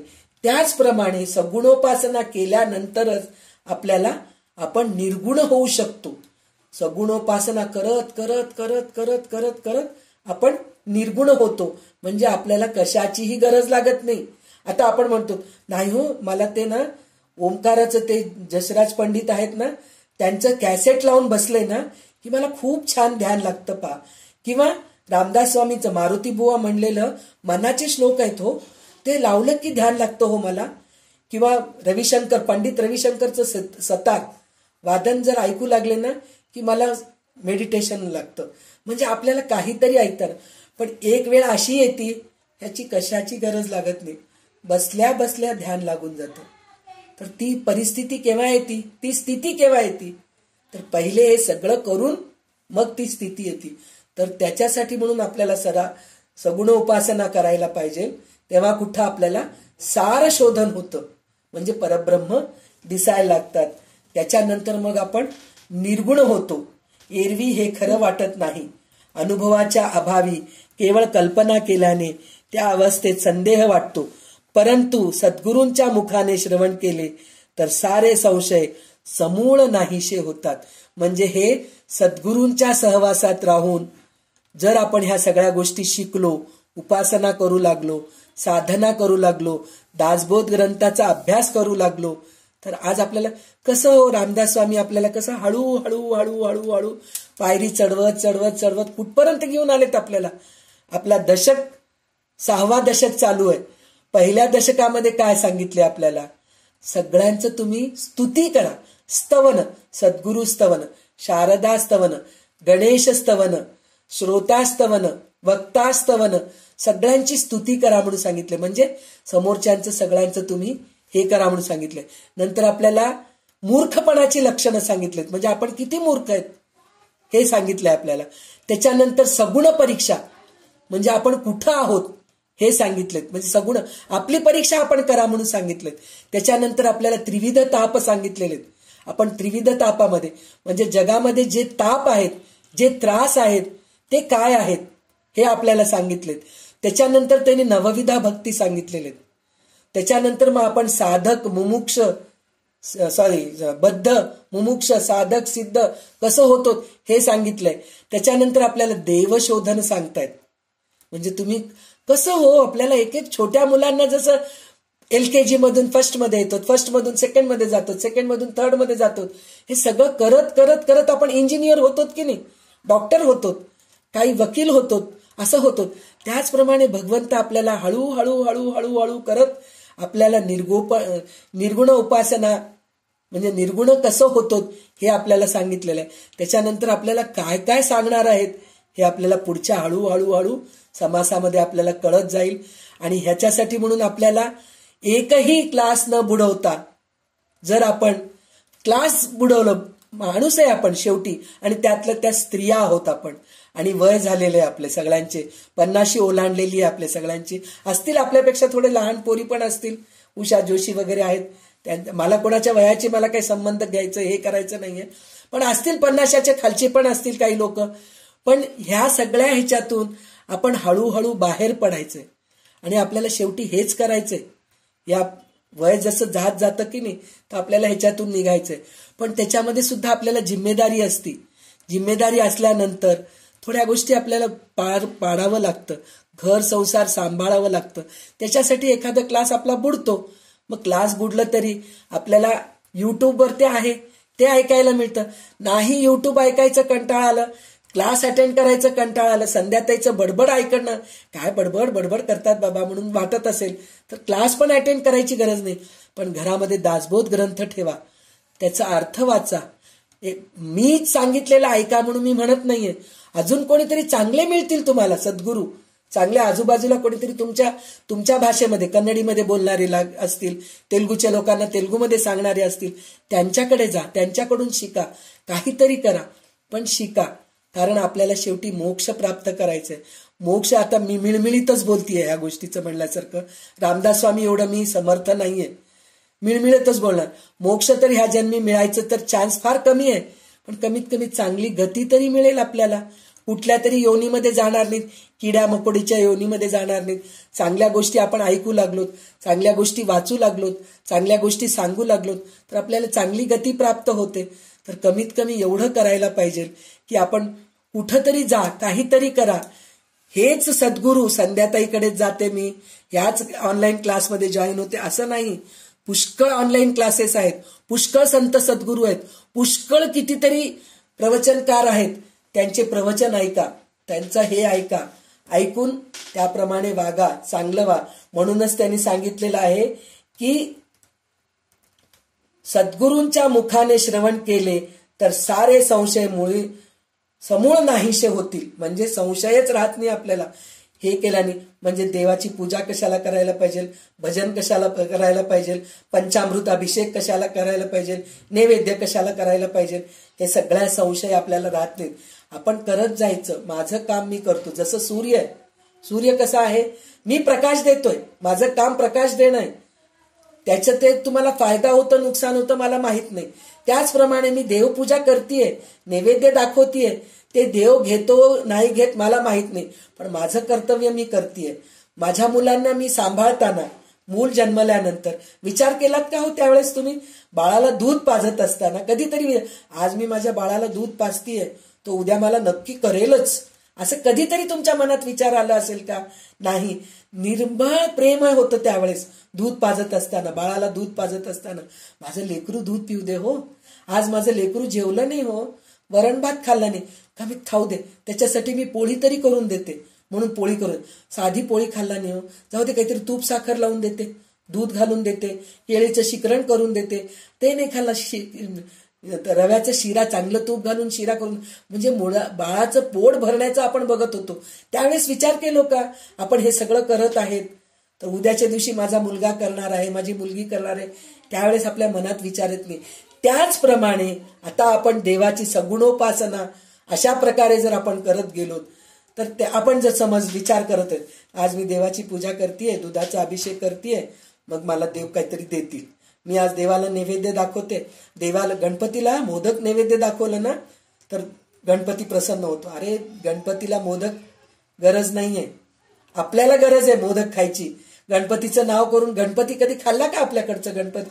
जर देव खात बसले असते आपण दिलेलं तर आपल्याला पुरलं नसतं, असं झालं असतं. पण आपल्या तोंडाला चव येते ते मोदक खाल्ल्यामुळे. चुरम्याचे लाडू आपण शंकराला नैवेद्य दाखवतो, पुरणाची पोळी देवीला नैवेद्य दाखवतो. हे सगळं आपल्या मनाचे भ्रम आहेत. काहीही मनापासून करा. पत्रम पुष्पम फलम तोयम यो मे भक्त प्रयच्छती म्हणून सांगितलेलं आहे. भगवंत गीतेमध्ये सांगितलेलं आहे, पत्रम पुष्पम फलम तोयम. तुम्ही पत्रांनी पूजा करा, फुलांनी पूजा करा, फळांनी पूजा करा किंवा पाण्याने, तोयम म्हणजे पाणी. तुम्ही कशानेही पूजा करा, मी तुम्हाला प्रसन्न होतो. पण ते जे करतो ते मनापासून करा तुम्ही, असं भगवंत स्वतः सांगितलेलं आहे. तर इथं मी माझ्या पदरातलं काहीही सांगत नाहीये, जे दासबोधामध्ये सांगितलेलं आहे तेच सांगायचं मी प्रयत्न करतेय. अजून दासबोधामध्ये पुष्कळ सांगितलेले आहेत, मी त्याच्यातलं थोडक्यात थोडकं करून सांगतेय.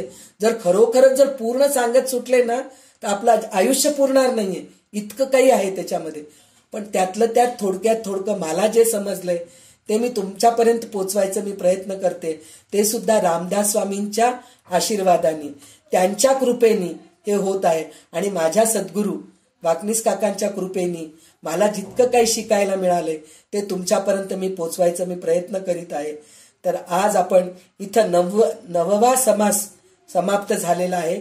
उद्या आपण 10वा समास घेऊया आणि भारतीताई काही सांगणार आहेत, विभूती योग बद्दल काही सांगणार आहेत, तर ते आपण उद्या ऐकूया.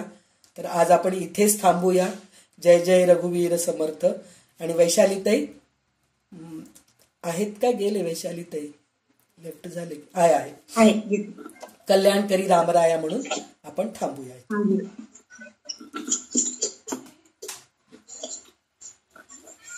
कल्याण करी राम राया, राम राया कल्याण करी राम राया. जनहित विवरी, जनहित विवरी, जनहित विवरी कल्याण करी राम राया. तळमळ तळमळ होतची आहे, होतची आहे, हे जन हाती धरी दयाळा. कल्याण करी राम राया, राम राया कल्याण करी राम राया. अपराधी जन सुखतची गेले, सुखतची गेले, अपराधी जन सुखतची गेले, सुखतची गेले. तुझा तूची सावरी दयाळा. कल्याण करी राम राया, राम राया कल्याण करी राम राया. कठीण त्यावरी कठीणची झाले, कठीणची झाले, आता न दिसे उरी दयाळा. कल्याण करी राम राया, राम राया कल्याण करी राम राया. कोठे जावे काय करावे, काय करावे, आरंभली मोहरी दयाळा. कल्याण करी राम राया, राम राया कल्याण करी राम राया. दास म्हणे आम्ही केले पावलो, केले पावलो, दास म्हणे आम्ही केले पावलो, केले पावलो. दयेसी नाही सरी दयाळा. कल्याण करी राम राया, राम राया कल्याण करी राम राया. जनहित विवरी, जनहित विवरी कल्याण करी राम राया, राम राया कल्याण करी राम राया. सदा सर्वदा योग तुझा घडावा, योग तुझा घडावा, तुझे कारणी देह माझा पडावा. उपेक्षू नको गुणवंता अनंता, रघुनायका मागणे हेची आता. जय जय रघुवीर समर्थ, समर्थ रामदास स्वामी महाराज की जय. जय जय रघुवीर समर्थ.